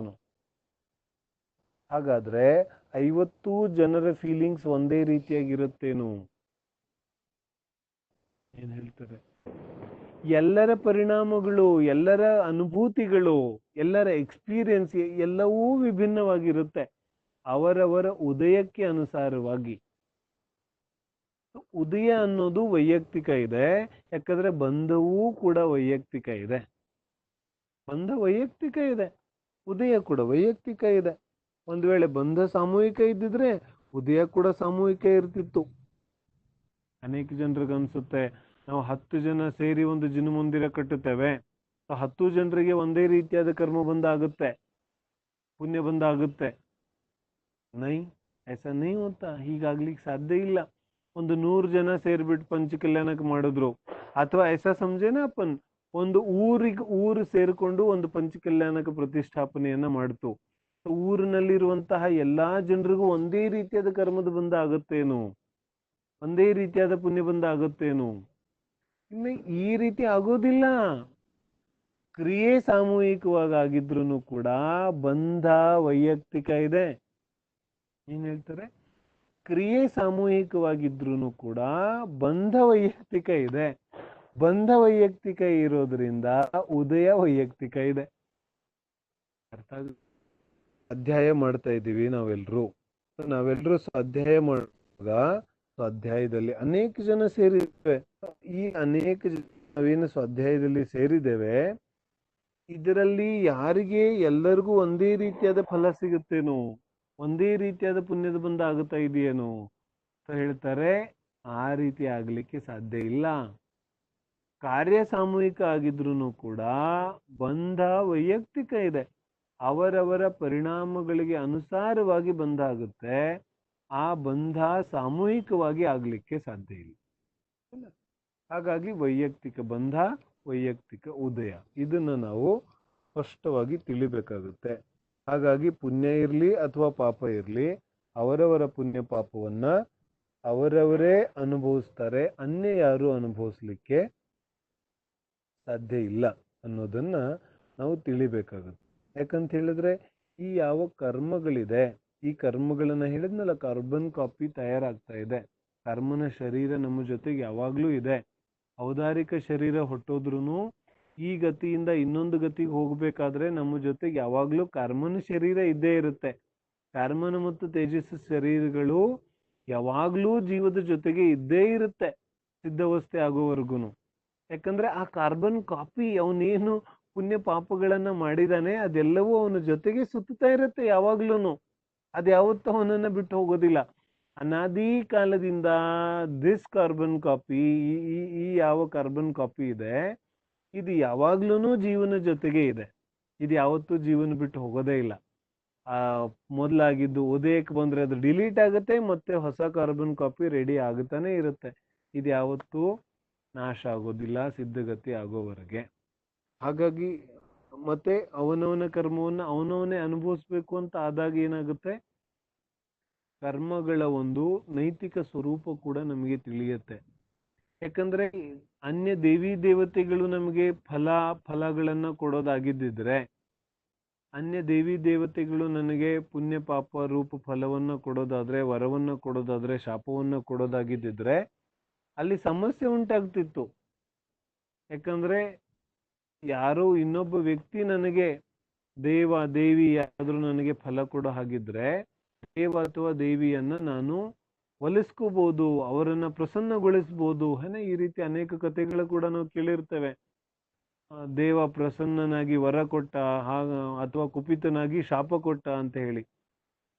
ಹಾಗೆ ಮಾಡ್ಲಿಕ್ಕೆ ಸಾಧ್ಯ ಇತ್ತು. ಆದ್ರೆ ಇಲ್ಲಿ ಕರ್ಮಗಳಿದೆ, ಆ ಕರ್ಮಗಳಲ್ಲಿ ಜ್ಞಾನವೇ ಇಲ್ಲ. ಇಂಪಾರ್ಷಿಯಲ್ ಕರ್ಮಗಳಿಗೆ ಯಾವುದೇ ರೀತಿ ನೀವು ಲಂಚ ಕೊಡ್ಲಿಕ್ಕೆ ಸಾಧ್ಯ ಇಲ್ಲ. ಯಾರ್ದು ಇನ್ಫ್ಲೂಯೆನ್ಸ್ ಕೂಡ ನಡೆಯೋದಿಲ್ಲ ಕರ್ಮಗಳ ಜೊತೆಗೆ, ಏನೂ ನಡೆಯೋದಿಲ್ಲ ಕರ್ಮಗಳಲ್ಲಿ. ನೀನು ಮಾಡಿದೀಯಾ, ಹಾಗಾದ್ರೆ ನೀನು ಅನುಭವಿಸ್ಲೇಬೇಕು. 100% ನನ್ನ ಕರ್ಮವನ್ನ ನಾನೇ ಅನುಭವಿಸ್ಬೇಕಾಗುತ್ತೆ. ಆದ್ರೆ ಜೀವ ಇದನ್ನ ಇಷ್ಟೆಲ್ಲಾ ಜಿನವಾಣಿಯಲ್ಲಿ ಸ್ಪಷ್ಟವಾಗಿ ಹೇಳಿದ್ರು ಇದನ್ನ ತಿಳ್ಕೊಂಡ್ರು ಕೂಡ ದೃಢ ಶ್ರದ್ಧೆ ಮಾಡೋದೇ ಇಲ್ಲ. ಅದು ಸಮಸ್ಯೆ ಇದೆ. ಆ ದೃಢ ಶ್ರದ್ಧೆಗೋಸ್ಕರ, ಆ ದೃಢ ಶ್ರದ್ಧೆ ಮಾಡುವ ಪ್ರಯತ್ನಗೋಸ್ಕರ ನಾವಿಲ್ಲಿ ಇದನ್ನ ಚರ್ಚೆ ಮಾಡ್ತಾ ಇದ್ದೇವೆ. ಒಬ್ಬನಿಗೆ ಶರೀರದಲ್ಲಿ ರೋಗ ಇದೆ, ತಡೆಯಲಾರದಷ್ಟು ನೋವಿದೆ. ಅವನ ನೋವನ್ನ ಯಾರು ಹಂಚಿಕೊಳ್ಳಬಹುದು? ಅವನ ನೋವನ್ನ ಯಾರು ಹಂಚಿಕೊಳ್ಬಹುದು? ಅವನ ನೋವನ್ನ ವಾಸ್ತವಿಕವಾಗಿ ಯಾರೂ ಹಂಚಿಕೊಳ್ಳಿಕ್ಕೆ ಸಾಧ್ಯ ಇಲ್ಲ. ಯಾರು ಹಂಚ್ಕೊಳ್ಳಿಕ್ಕಾಗತ್ತೆ? ಅವನ ಶರೀರದ ನೋವನ್ನ ಅವನೇ ಅನುಭವಿಸ್ಬೇಕು. ಯಾಕಂದ್ರೆ ಅವನ ಕರ್ಮದ ಉದಯ ಅದು ಅವನೇ ಅನುಭವಿಸ್ಬೇಕು. ಅನ್ಯ ಯಾರೂ ಕೂಡ ಅದರಲ್ಲಿ ಸಹಭಾಗಿ ಆಗ್ಲಿಕ್ಕೆ ಸಾಧ್ಯ ಇಲ್ಲ. ನಾವು ಹೊರ ಪ್ರಪಂಚದ ಒಂದು ಸಾಂಸಾರಿಕ ದೃಷ್ಟಿಯಿಂದ ಹೇಳಬಹುದು, ನಿಮ್ಮ ದುಃಖದಲ್ಲಿ ನಾವು ಕೂಡ ಸಹಭಾಗಿ ಆಗ್ತೇವೆ ಅಂತ. ಆದ್ರೆ ಏನ್ ಸಹಭಾಗಿ ಆಗ್ಲಿಕ್ಕೆ ಸಾಧ್ಯ ಆಗತ್ತೆ? ಎಲ್ಲ ಕೇವಲ ವ್ಯವಹಾರ ಇದೆ ಅಷ್ಟೇನೆ. ನಿಜವಾಗಿ ವಿಚಾರ ಮಾಡಿ ನೋಡು ಹೋದ್ರೆ ಜೀವ ವ್ಯರ್ಥವಾಗಿ ವ್ಯಾಕುಲಿತನಾಗ್ತಾನೆ. ನನ್ ನೋಡಕ್ ಯಾರು ಬಡ್ಲಿಲ್ಲ, ನನ್ ಯಾರು ನೋಡ್ಕೋತಾ ಇಲ್ಲ, ನನ್ಗೆ ಯಾರು ಸಪೋರ್ಟ್ ಮಾಡ್ತಾ ಇಲ್ಲ, ನನ್ಗೆ ಯಾರು ಇಲ್ಲ, ಹಾಗೆ ಹೀಗೆ ಅಂತ. ಆದ್ರೆ ವಾಸ್ತವಿಕವಾಗಿ ಎಲ್ಲರೂ ಇದ್ರೂ ಕೂಡ ಜೀವ ತನ್ನ ದುಃಖವನ್ನ ತಾನೇ ಅನುಭವಿಸ್ಬೇಕು. ಎಲ್ಲರೂ ಇದ್ರೂ ಕೂಡ ಜೀವ ಒಬ್ಬಂಟಿ ಏಕಾಂಗಿಯೇ ಇದ್ದಾನೆ. ಇದು ಅನಾದಿ ಅನಂತ ಸ್ವರೂಪ ಇದೆ. ಹಾಗಾಗಿ ಅವರವರ ಕರ್ಮಗಳನ್ನ ಅವರವರೇ ಅನುಭವಿಸ್ಬೇಕು. ಅದೇ ರೀತಿಯಾಗಿ ಈ ಕರ್ಮದ ಸ್ವರೂಪ ಇದೆ. ಇನ್ನ ಯಾವ ಈ ದ್ರವ್ಯ ಕರ್ಮದ ಸ್ವರೂಪ ಇದೆ, ಇದ್ರ ಜೊತೆಗೇನೆ ನಾವು ನಿನ್ನೆ ಕೂಡ ನಾನು ಉದಾಹರಣೆಯನ್ನ 18 ಸಂಬಂಧಗಳ ಉದಾಹರಣೆಯನ್ನ ಕೊಟ್ಟಿದ್ದೆ. ಈ ರೀತಿಯಾದ ಅನೇಕ ಉದಾಹರಣೆಗಳಿಂದ ಕರ್ಮದ ಒಂದು ಸ್ವರೂಪವನ್ನ, ಕರ್ಮದ ಒಂದು ಯಾವ ಉದಯದ ಫಲ ಇದೆ ಆ ಫಲಾಫಲಗಳನ್ನ ನಾವು ನೋಡಬಹುದು. ಇನ್ನು ಹರಿವಂಶ ಪುರಾಣದ ಕಥೆಯನ್ನ ಸುಮಾರು ಜನರಿಗೆ ಗೊತ್ತಿರ್ಬೋದು. ನೇಮಿನಾಥ ತೀರ್ಥಂಕರರ ಒಂದು ಸಮೋಶರಣದ ಕಥೆ. ದ್ವೀಪಾಯನ ಮುನಿಯ ಒಂದು ನಿಮಿತ್ತದಿಂದ ಸಂಪೂರ್ಣ ದ್ವಾರಿಕಾ ನಗರಿ ಸುಟ್ಟು ಭಸ್ಮವಾಗುತ್ತೆ. ಅನ್ನೋದು ಯಾವಾಗ ಸಮೋಶರಣದಲ್ಲಿ ಈ ರೀತಿಯಾದ ಒಂದು ಭವಿಷ್ಯವಾಣಿ ಆಗುತ್ತೆ, ಈ ದ್ವಾರಿಕಾ ನಗರಿ ದ್ವೀಪಾಯನ ಮುನಿಯ ಒಂದು ನಿಮಿತ್ತದಿಂದಾನೇ ಸುಟ್ಟು ಭಸ್ಮ ಆಗುತ್ತೆ. ಈ ನಗರವೇ ಸುಟ್ಟು ಭಸ್ಮ ಆಗುತ್ತೆ. ಇದರಲ್ಲಿ ಯಾರೂ ಉಳಿಯೋದಿಲ್ಲ.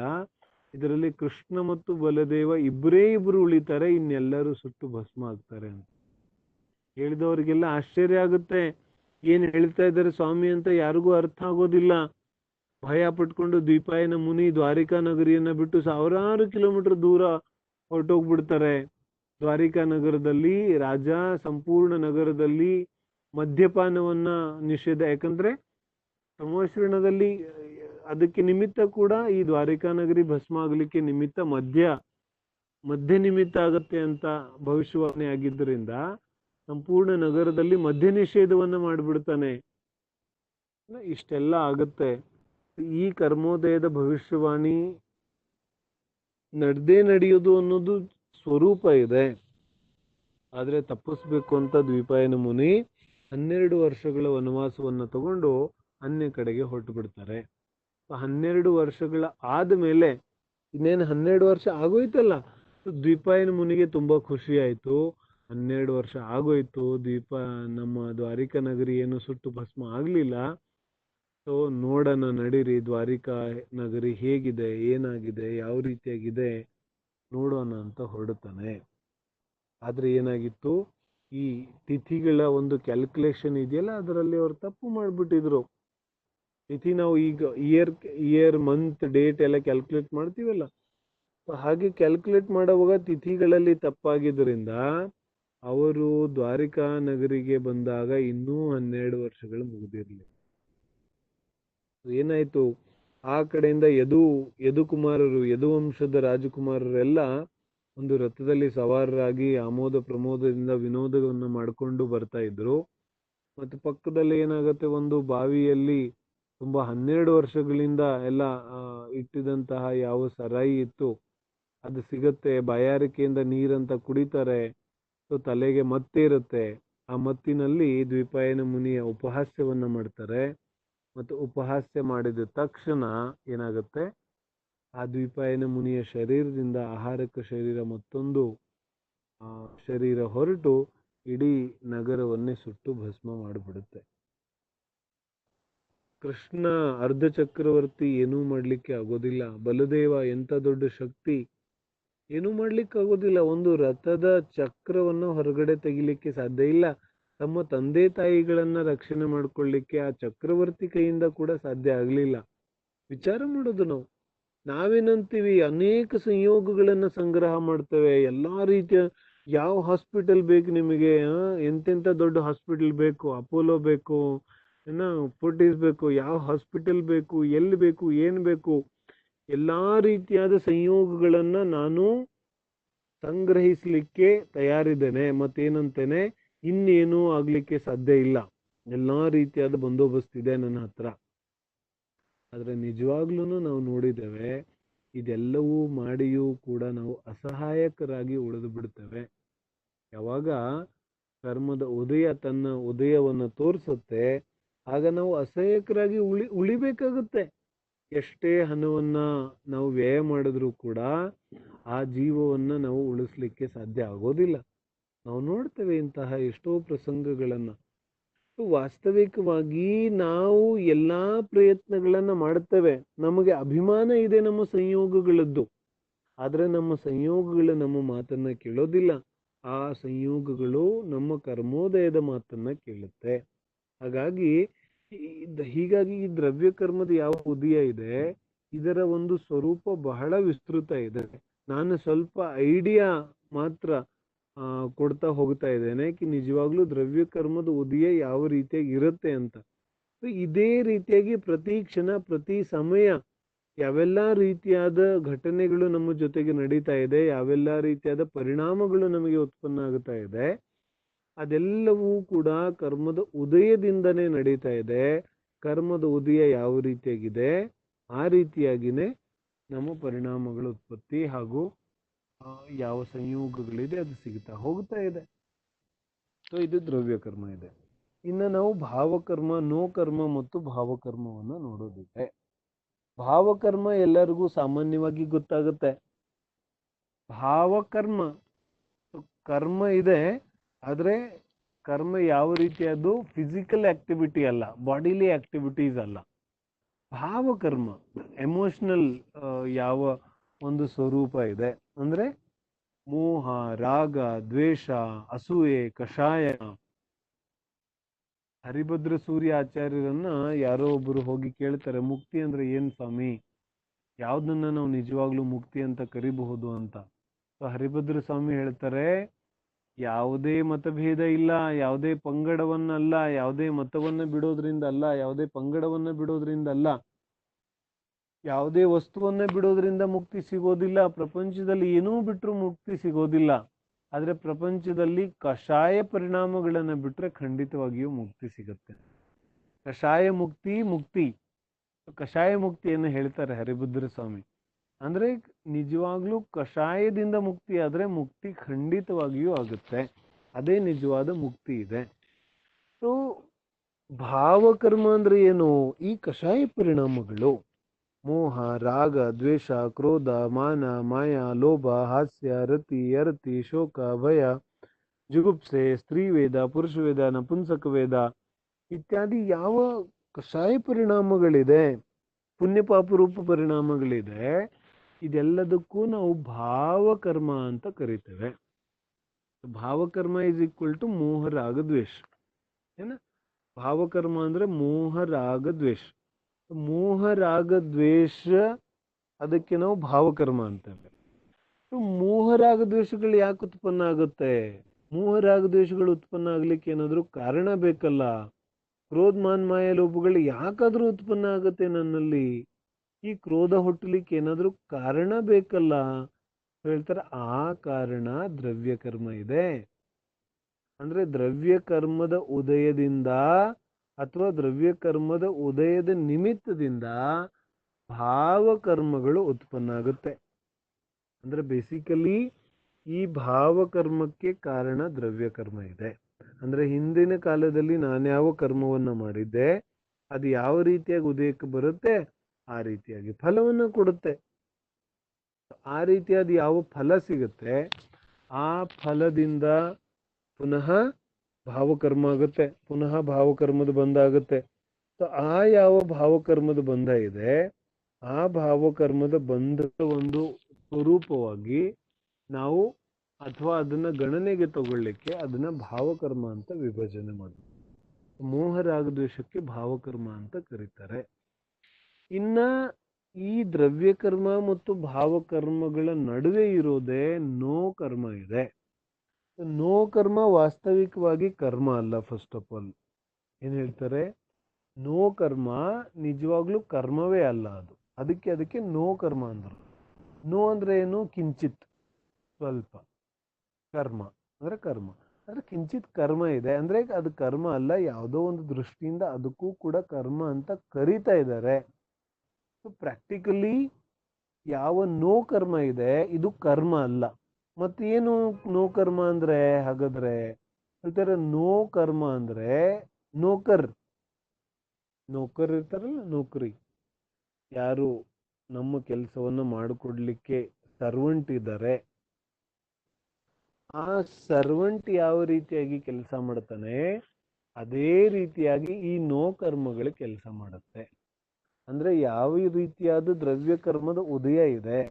ಫಾರ್ ಎಕ್ಸಾಂಪಲ್, ನನಗೆ ಸಾತಾವೇದಿನಿ ಕರ್ಮದ ಉದಯ ಇದೆ, ಅಥವಾ ನನಗೆ ಜ್ಞಾನಾವರಣಿ ಕರ್ಮದ ಉದಯ ಇದೆ. ಜ್ಞಾನಾವರಣಿ ಕರ್ಮದ ತೀವ್ರ ಉದಯ ಇದ್ದೆ, ಮತ್ತು ಓದ್ತಾ ಕೂತಿದ್ದೆ, ಜ್ಞಾನಾವರಣಿ ಕರ್ಮದ ತೀವ್ರ ಉದಯ ಬಂತು, ಕರೆಂಟ್ ಹೊಟ್ಟೋಯ್ತು, ಪವರ್ ಇಲ್ಲ, ಈಗ ನಾನು ಓದಕ್ಕಾಗೋದಿಲ್ಲ. ಈ ಪವರ್ ಹೊಟ್ಟೋಗಿರುವಂತಹ ಯಾವ ಒಂದು ಘಟನೆ ಇದೆ, ಈ ಯಾವ ಒಂದು ಇನ್ಸಿಡೆಂಟ್ ಇದೆ, ಅದಕ್ಕೆ ನಾವೇನಂತ ಕರಿತೀವಿ? ನೋ ಕರ್ಮ. ಅಂದ್ರೆ ಪವರ್ ಹೋಗುವಂತಹ ವಿಚಾರ, ಅದು ನೋ ಕರ್ಮ ಇದೆ. ಅಂದ್ರೆ ಅದು ಜ್ಞಾನಾವರಣೀಯ ಕರ್ಮೋದಯಕ್ಕೆ ಸಹಾಯ ಮಾಡ್ತಾ ಇದೆ. ಅಂದ್ರೆ ಜ್ಞಾನಾವರಣಿ ಕರ್ಮ ಯಾವ ರೀತಿಯಾಗಿ ಉದಯಕ್ಕೆ ಬರುತ್ತೆ? ಜ್ಞಾನಾವರಣಿ ಕರ್ಮ ಏನು ನಮಗ್ ಕಣ್ಣಿಗೆ ಕಾಣಿಸೋದಿಲ್ಲ. ಜ್ಞಾನಾವರಣಿ ಯಾರಿಗೆ ಗೊತ್ತಿಲ್ಲ, ಅವರು ಚಿಂತೆ ಮಾಡೋದಿಲ್ಲ. ಕರ್ಮದ ಉದಯ ಏನು ನಮಗೆ ಕಣ್ಣಿಗೆ ಕಾಣಿಸೋದಿಲ್ಲ, ಮತ್ ಕರ್ಮದ ಉದಯ ಕಣ್ಣಿಗೆ ಕಾಣಿಸ್ದಿಲ್ಲ ಅಂದ್ಮೇಲೆ ಅದು ಉದಯಕ್ಕೆ ಹೆಂಗ್ ಬರುತ್ತೆ? ಹೇಳ್ತಾರೆ ಆ ದ್ರವ್ಯ ಕರ್ಮ ನೋ ಕರ್ಮದ ಮೂಲಕ ಉದಯಕ್ಕೆ ಬರುತ್ತೆ. ಮೀಡಿಯೇಟರ್ ಯಾರು? ನೋ ಕರ್ಮಗಳು. ನಾನ್ ದಾರಿಯಲ್ಲಿ ಹೋಗ್ತಾ ಇದ್ದೆ, ಎಲ್ಲೋ ಎಡವು ಬಿದ್ದು ಬಿಟ್ಟೆ. ಎಡವು ಎಲ್ಲಿಂದ ಏನು ಎಡವು ಬಿದ್ದೆ, ಆ ಹಳ್ಳನೋ ಕೊಳ್ಳನೋ ಏನಿತ್ತು, ಅದು ನೋ ಕರ್ಮ ಇದೆ ನಾನು ಬೀಳ್ಲಿಕ್ಕೆ. ಬೀಳೋ ರೂಪ ದ್ರವ್ಯ ಕರ್ಮದ ಬಂಧವನ್ನು ಮಾಡಿದ್ದೆ. ಆ ಬೀಳೋ ರೂಪ ದ್ರವ್ಯ ಕರ್ಮಕ್ಕೆ ಸಹಕಾರಿ ಯಾರು ಮಾಡ್ತಾ ಇದ್ದಾರೆ ಅಂದ್ರೆ ಆ ಸಂಯೋಗಗಳು. ನಾವು ನೋಡ್ತೀವಿ, ಯಾವ ಸಂಯೋಗ ನನಗೆ ಇಷ್ಟ ಅಂತ ನಾನು ತಗೊಂಡ್ಬಂದಿದೆ, ಕೆಲವು ದಿನಗಳಲ್ಲಿ ಅದೇ ಸಂಯೋಗ ನನಗೆ ಅನಿಷ್ಟ ರೂಪವಾಗಿ ಪರಿಣಮಿಸುತ್ತೆ. ಅದೇ ಸಂಯೋಗ, ಬೇರೆ ಸಂಯೋಗ ಅಲ್ಲ, ಸೇಮ್ ಅದೇ ಸಂಯೋಗ. ಮೊಬೈಲ್ ತುಂಬಾ ಉಪಯೋಗಕ್ಕೆ ಬರುತ್ತೆ ಅಂತ ನಾವು ತಗೊಂಡ್ಬರ್ತೇವೆ, ಮತ್ತು ಅದೇ ಮೊಬೈಲ್ ಕೆಲವೊಂದು ಸಲಿಗೆ ನಮಗೆ ಬಹಳ ದುಃಖಕ್ಕೆ ಕಾರಣ ಆಗುತ್ತೆ. ಹಾಗಾದ್ರೆ ಏನಾಗ್ತಾ ಇದೆ? ಯಾವ ಸಂಯೋಗ ನಾನು ಸುಖಕ್ಕೆ ಕಾರಣ ಅಂತ ತಿಳ್ಕೊಂಡಿದ್ದೆ, ಅದೇ ದುಃಖ ರೂಪವಾಗಿ ಪರಿಣಮಿಸುತ್ತೆ. ಯಾವ ಸಂಯೋಗ ದುಃಖ ರೂಪ ಅಂತ ತಿಳ್ಕೊಂಡಿದೆ, ಅದೇ ಸುಖ ರೂಪ ಪರಿಣಮಿಸುತ್ತೆ. ಸೊ ದ್ಯಾಟ್ ಮೀನ್ಸ್ ಅದರ ಅರ್ಥ ಏನು ಅಂದ್ರೆ, ಆ ಸಂಯೋಗಗಳಲ್ಲಿ ಸುಖ ದುಃಖ ಇಲ್ಲ, ಅಥವಾ ಆ ಸಂಯೋಗಗಳು ನನಗೆ ಸುಖ ದುಃಖ ಕೊಡ್ತಾ ಇಲ್ಲ. ಆ ಸಂಯೋಗಗಳು ದ್ರವ್ಯ ಕರ್ಮ ಹೇಳಿದಂತೆ ಕೇಳ್ತಾ ಇವೆ. ನಾನು ಯಾವಾಗ್ಲೂ ಹೇಳ್ತೇನೆ, ನಾವು ಕರ್ಮದ ಚರ್ಚೆ ಮಾಡುವಾಗ್ಲೂ ಕೂಡ ನಾನು ಹೇಳಿದ್ದೆ, ಈ ನೋ ಕರ್ಮಗಳು ನಮ್ಮ ಮಾತನ್ನ ಕೇಳೋದಿಲ್ಲ. ನೋ ಕರ್ಮ ಅಂದ್ರೆ ಏನು? ಬೇಸಿಕಲಿ ಸಂಯೋಗಗಳು. ನನ್ನ ಶರೀರದಿಂದ ಹಿಡಿದು ಧನ, ಪುತ್ರ, ಮಿತ್ರ, ಮನೆ, ಹೊಲ, ಗದ್ದೆ, ತೋಟ, bank balance, what ever positions, ಈ ಯಾವ ಒಂದು ಪರಿಗ್ರಹಗಳು ನಮ್ಮ ಹತ್ರ ಇದೆ, ಅದೆಲ್ಲದಕ್ಕೂ ನಾವು ನೋ ಕರ್ಮ ಅಂತ ಕರಿತೇವೆ. ಈ ನೋ ಕರ್ಮಗಳು ವಾಸ್ತವಿಕವಾಗಿ ನಮಗೇನನ್ಸುತ್ತೆ, ನಮ್ಮ ಮಾತು ಕೇಳುತ್ತವೆ ಅಂತ. ಅಂದ್ರೆ ನನ್ನ ಪ್ರಾಪರ್ಟಿ ನನ್ನ ಮಾತು ಕೇಳುತ್ತೆ, ನಾನು ಮಾರಿದ್ರೆ ತಾನೇ ಅದನ್ನ ಮಾರಕ್ಕಾಗೋದು, ನಾನು ಮಾರ್ಲಿಲ್ಲ ಅಂದ್ರೆ ಹೆಂಗ್ ಮಾರಕ್ಕಾಗುತ್ತೆ? ದಟ್ ಮೀನ್ಸ್ ನನ್ನ ಪ್ರಾಪರ್ಟಿ ನನ್ನ ಮಾತು ಕೇಳುತ್ತೆ. ನನ್ನ ಹತ್ರ 1 kg ಗೋಲ್ಡ್ ಇದೆ ಅಂದ್ರೆ ಆ ಗೋಲ್ಡ್ ಯಾರ ಮಾತು ಕೇಳುತ್ತೆ? ನನ್ನ ಮಾತನ್ನೇ ಕೇಳ್ಬೇಕು. ನಾನು ಎಲ್ಲಿವರೆಗೆ ಮಾರೋದಿಲ್ಲ ಅಲ್ಲಿವರೆಗೆ ಯಾರು ತಗೊಳಕ್ಕಾಗುತ್ತೆ ಅದನ್ನ? ಅರ್ಥ ಆಗ್ತಿದೆ? ನನ್ನ ಮನೆ ಯಾರ ಮಾತು ಕೇಳುತ್ತೆ? ನನ್ನ ಮನೆ ನಂದು, ನಾನು ಹೇಳ್ದಂಗೆ ಕೇಳುತ್ತೆ. ಆದ್ರೆ ಜಿನವಾನಿ ಏನ್ ಹೇಳ್ತಾ ಇದೆ? ಇದು ನಿನ್ನ ಅಜ್ಞಾನ ಇದೆ, ಇಲ್ಲೇ ಜೀವ, ನಿನ್ನ ಮಹಾಜ್ಞಾನ ಇದೆ, ನಿನ್ನ ಜೊತೆಗೆ ಇರುವಂತಹ ಸಂಯೋಗಗಳು ನಿನ್ನ ಮಾತು ಕೇಳುತ್ತವೆ ಅಂತ. ವಾಸ್ತವಿಕವಾಗಿ ನಿನ್ನ ಜೊತೆಗೆ ಇರುವ ಸಂಯೋಗಗಳು ನಿನ್ನ ದ್ರವ್ಯ ಕರ್ಮದ ಯಾವ ಉದಯ ಇದೆ, ಆ ದ್ರವ್ಯ ಕರ್ಮದ ಮಾತನ್ನ ಕೇಳುತ್ತೆ. ಅಂದ್ರೆ ನೋ ಕರ್ಮಗಳು ದ್ರವ್ಯ ಕರ್ಮದ ನೌಕರಿ ಮಾಡ್ತವೆ, ಈ ನೋ ಕರ್ಮಗಳು ನಿನ್ನ ನೌಕರಿ ಮಾಡೋದಿಲ್ಲ. ಅರ್ಥ ಆಗುತ್ತೆ? ನನ್ನ ಪ್ರಾಪರ್ಟಿ ನನಗೋಸ್ಕರ ಇಲ್ಲ, ನನ್ನ ಪ್ರಾಪರ್ಟಿ ನನ್ನ ಮಾತು ಕೇಳೋದಿಲ್ಲ, ನನ್ನ ಪ್ರಾಪರ್ಟಿ ದ್ರವ್ಯ ಕರ್ಮದ ಮಾತನ್ನ ಕೇಳುತ್ತೆ. ಸೊ ಆ ಸಂಯೋಗ ದ್ರವ್ಯ ಕರ್ಮಕ್ಕೆ ಸಹಾಯ ಮಾಡ್ತಾ ಇದೆ, ನನಗೆ ಸಹಾಯ ಮಾಡ್ತಿಲ್ಲ. ಸೊ ಪರ್ಟಿಕ್ಯುಲರ್ಲಿ ನಮಗೆ ನಮ್ಮ ಪರಿಸರದಲ್ಲಿ ನನ್ನ ಸುತ್ತಮುತ್ತ ನನಗೆ ಯಾವ ಸಂಯೋಗಗಳು ಸಿಕ್ಕಿದೆ, ವಾಸ್ತವಿಕವಾಗಿ ಆ ಸಂಯೋಗಗಳನ್ನ, ಆ ವಸ್ತುಗಳನ್ನ, ಆ ಘಟನೆಗಳನ್ನ, ಆ ವ್ಯಕ್ತಿಗಳನ್ನ ನಾನು ವ್ಯಕ್ತಿಗಳನ್ನಾಗಿ ನೋಡಿದೆ, ಅವುಗಳನ್ನ ವಸ್ತುಗಳನ್ನಾಗಿ ನೋಡಿದೆ, ಅವುಗಳನ್ನ ನನ್ನ ಸಂಯೋಗಗಳು, ಅವುಗಳ ಮೇಲೆ ನನ್ನ ಸ್ವಾಮಿತ್ವವನ್ನು ಸ್ಥಾಪನೆ ಮಾಡುವ ದೃಷ್ಟಿಯಿಂದ ನೋಡ್ದೇನೆ ಆ ಸಂಯೋಗಗಳನ್ನ ನಾನು ನನ್ನ ದ್ರವ್ಯ ಕರ್ಮದ ಉದಯ ಅಂತ ನೋಡ್ಬೇಕಿದೆ. ಸ್ವಲ್ಪ ಕಷ್ಟ ಆಗುತ್ತಾ ಇದ್ರೆ ಇನ್ನೂ ಒಂದ್ ಸ್ವಲ್ಪ ಗಮನ ಕೊಟ್ಟು ಕೇಳಬೇಕು, ಅಷ್ಟೇ ಉಪಾಯ ಇರೋದು. ಏನ ನಾನು ಇನ್ನೊಂದ್ಸಲಿ ಹೇಳುತ್ತೇನೆ. ಏನ್ ಹೇಳ್ತಿದ್ದಾರೆ, ಈ ಯಾವ ನೋ ಕರ್ಮಗಳಿದೆ, ಈ ನೋ ಕರ್ಮಗಳನ್ನು ನಾನು ಹೆಂಗ ನೋಡೋದು? ನೋ ಕರ್ಮಗಳಂದ್ರೆ ಯಾವ್ದ್ಯಾವ್ದು ಅಂತ ಹೇಳಿದ್ನಲ್ಲ, ಸಮಸ್ತ ಸಂಯೋಗಗಳು, ಆಲ್ ಏನೇನ್ ಸಂಯೋಗಗಳು ನನ್ನ ಜೊತೆಗಿದೆ, ಎಲ್ಲಾ ಸಂಯೋಗಗಳು. ನಾನು ಹೇಳಿದ್ನಲ್ಲ, ನನ್ನ ಶರೀರದಿಂದ ಹಿಡಿದು ಪುತ್ರ, ಮಿತ್ರ, ಕಲತ್ರ ಅಂದ್ರೆ ಮಡದಿ, ನನ್ನ ಪ್ರಾಪರ್ಟೀಸ್, ಎನಿಥಿಂಗ್, ನನ್ನ ವೆಹಿಕಲ್ಸ್, ಏನೇನ್ ನನ್ನ ಹತ್ರ ಸಂಯೋಗಗಳಿದೆ ಎಲ್ಲ, ಯಾವ್ದಾದ್ರು ವ್ಯಕ್ತಿ ಗಿತ್ತಿ, ಎಲ್ಲಾ ಈ ಸಂಯೋಗಗಳೇನಿದೆ, ಈ ಸಂಯೋಗಗಳನ್ನ ನಾನು ವಸ್ತುವನ್ನ ವಸ್ತು ರೂಪವಾಗಿ ನೋಡಬಾರ್ದು, ವ್ಯಕ್ತಿಯನ್ನ ವ್ಯಕ್ತಿ ರೂಪವಾಗಿ ನೋಡಬಾರ್ದು. ಮತ್ತೆ ಹೆಂಗ ನೋಡೋದು ಹೇಳ್ತಾರೆ, ನನ್ನ ದ್ರವ್ಯ ಕರ್ಮದ ಉದಯ ರೂಪವಾಗಿ ನೋಡ್ಬೇಕು ನಾನು. ಅಲ್ಲಿವರೆಗೆ ನನಗೆ ಸಮತಾಭಾವ ಬರೋದಿಲ್ಲ. ಫಾರ್ ಎಕ್ಸಾಂಪಲ್, ನನಗೆ ಪುಣ್ಯಕರ್ಮದ ಉದಯ ಬಂತು, ನನ್ನ ಯಾವ ಸಂಪತ್ತಿ ಇದೆ ಅದು ವೃದ್ಧಿ ಆಯ್ತು. ಆ ಸಂಪತ್ತಿಯನ್ನ ನನ್ನ ಸಂಪತ್ತಿ ಅಂತ ನೋಡಬಾರ್ದು, ಆ ಸಂಪತ್ತಿಯನ್ನ ನನ್ನ ದ್ರವ್ಯ ಕರ್ಮದ ಉದಯ ಅಂತ ನೋಡ್ಬೇಕು. ಅದಕ್ಕೆ ಸಂಪತ್ತಿ ಅಂತ ಅನ್ಕೋಬಾರ್ದು ನಾನು, ಅದನ್ನ ನನ್ನ ದ್ರವ್ಯ ಕರ್ಮದ ಉದಯ ಅಂತ ಅನ್ಕೋಬೇಕು. ಅರ್ಥ ಆಗ್ತಿದೆ? ಹಾಗಂದಾಗ ಏನಾಗುತ್ತೆ, ದ್ರವ್ಯ ಕರ್ಮದ ಉದಯ any time it can change, ಯಾವ ಸಮಯದಲ್ಲಾದ್ರೂ ಬದಲಾಗ್ಬೋದು. Fraction of seconds. ಎಷ್ಟು ಉದಾಹರಣೆಗಳು ನಮಗ್ ಬೇಕು. ನಾನು ಉದಾಹರಣೆ ಕೂಡ ಅವಶ್ಯಕತೆನೇ ಇಲ್ಲ ನನ್ನ ಪ್ರಕಾರ. ಯಾಕಂದ್ರೆ ಎಲ್ಲರ ಜೀವನದಲ್ಲೂ ಎಲ್ಲರೂ ಎಲ್ಲಾ ಘಟನೆಗಳನ್ನು ನೋಡಿರ್ತೀರಿ. ನೋಡಿಲ್ದೆ ಹೋದ್ರೆ ಕೇಳಿರ್ತೀವಿ, ಕೇಳಿಲ್ದೆ ಹೋದ್ರೆ ನ್ಯೂಸ್ ಅಲ್ಲಿ ನೋಡಿರ್ತೀವಿ, ಪೇಪರ್ ಅಲ್ಲಿ ಓದಿರ್ತೀವಿ. ಎಷ್ಟು ಘಟನೆಗಳು ಬೇಕು ನಮಗೆ. ಎಂತೆಂತ ದೊಡ್ಡ ಶ್ರೀಮಂತ ಒಂದು ಕ್ಷಣದಲ್ಲಿ ನಿರ್ಧನ ಆಗಿ ಹೋಗ್ತಾನೆ. ಎಂತೆಂತಹ ಬಲಿಷ್ಠ ವ್ಯಕ್ತಿ ಒಂದು ಕ್ಷಣದಲ್ಲಿ ಹಾರ್ಟ್ ಅಟ್ಯಾಕ್ ಕೊಲಾಪ್ಸ್ ಆಗಿಬಿಡ್ತಾನೆ. ಎಂತೆಂತ ಘಟನೆಗಳು ನೋಡಿಲ್ಲ ನಾವು. ಸೊ ಆ ಸಂಯೋಗಗಳು ಎಲ್ಲಿವರೆಗೆ ನನ್ನ ಜೊತೆಗಿದೆ ಅಂತ ಹೇಳಿದ್ರೆ, ಎಲ್ಲಿವರೆಗೆ ನನ್ನ ದ್ರವ್ಯ ಕರ್ಮದ ಸಪೋರ್ಟ್ ಇದೆ, ದ್ರವ್ಯ ಕರ್ಮ ಎಲ್ಲಿವರೆಗೆ ಆರ್ಡರ್ ಮಾಡ್ತಾ ಇದೆ, ಅಲ್ಲಿವರೆಗೆ ಸಂಯೋಗಗಳು ನನ್ನ ಸುತ್ತಮುತ್ತ ಅಲಿತಾ ಇರ್ತವೆ. ಶರೀರ ಎಲ್ಲಿವರೆಗೆ ಕೈ ಬಿಡೋದಿಲ್ಲ. ಬೋಲು. ಪ್ರತಿಯೊಂದು ವಿಷಯ, ನನ್ನ ಬಾಯಲ್ಲಿ ಹಲ್ಲುಗಳು ಎಲ್ಲಿವರೆಗೆ ಇರಬೇಕು, ಹಲ್ಲುಗಳು ಎಷ್ಟು ಇರ್ಬೇಕು, ಅದ್ರಲ್ಲಿ ಯಾವ ಹಲ್ಲು ಎಷ್ಟು ದಿನ ಇರ್ಬೇಕು, ಯಾವ ಹಲ್ಲು ಬೆಳ್ಳಿಗಿರ್ಬೇಕು, ಯಾವ ಹಲ್ಲು ಇದಿರ್ಬೇಕು, ಯಾವ ಕಲರ್ ಇರ್ಬೇಕು, ಯಾವ್ದು ಗಟ್ಟಿ ಇರ್ಬೇಕು, ಯಾವ್ದು ಮೊದಲು ಬೀಳ್ಬೇಕು, ಯಾವ್ದು ಆಮೇಲೆ ಬೀಳ್ಬೇಕು.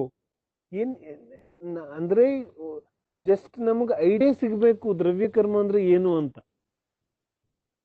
ಆ ಪ್ರತಿಯೊಂದು ಯಾವ ಈ ನೋಕರ್ಮ ಇದೆ, ಈ ಹಲ್ಲು ನೋಕರ್ಮ ಇದೆ, ಈ ಶರೀರನೇ ನೋಕರ್ಮ ಇದೆ ಅಂದ್ಮೇಲೆ ಶರೀರದ ಎಲ್ಲಾ ಅವಯವಗಳು ನೋಕರ್ಮ ಇದೆ.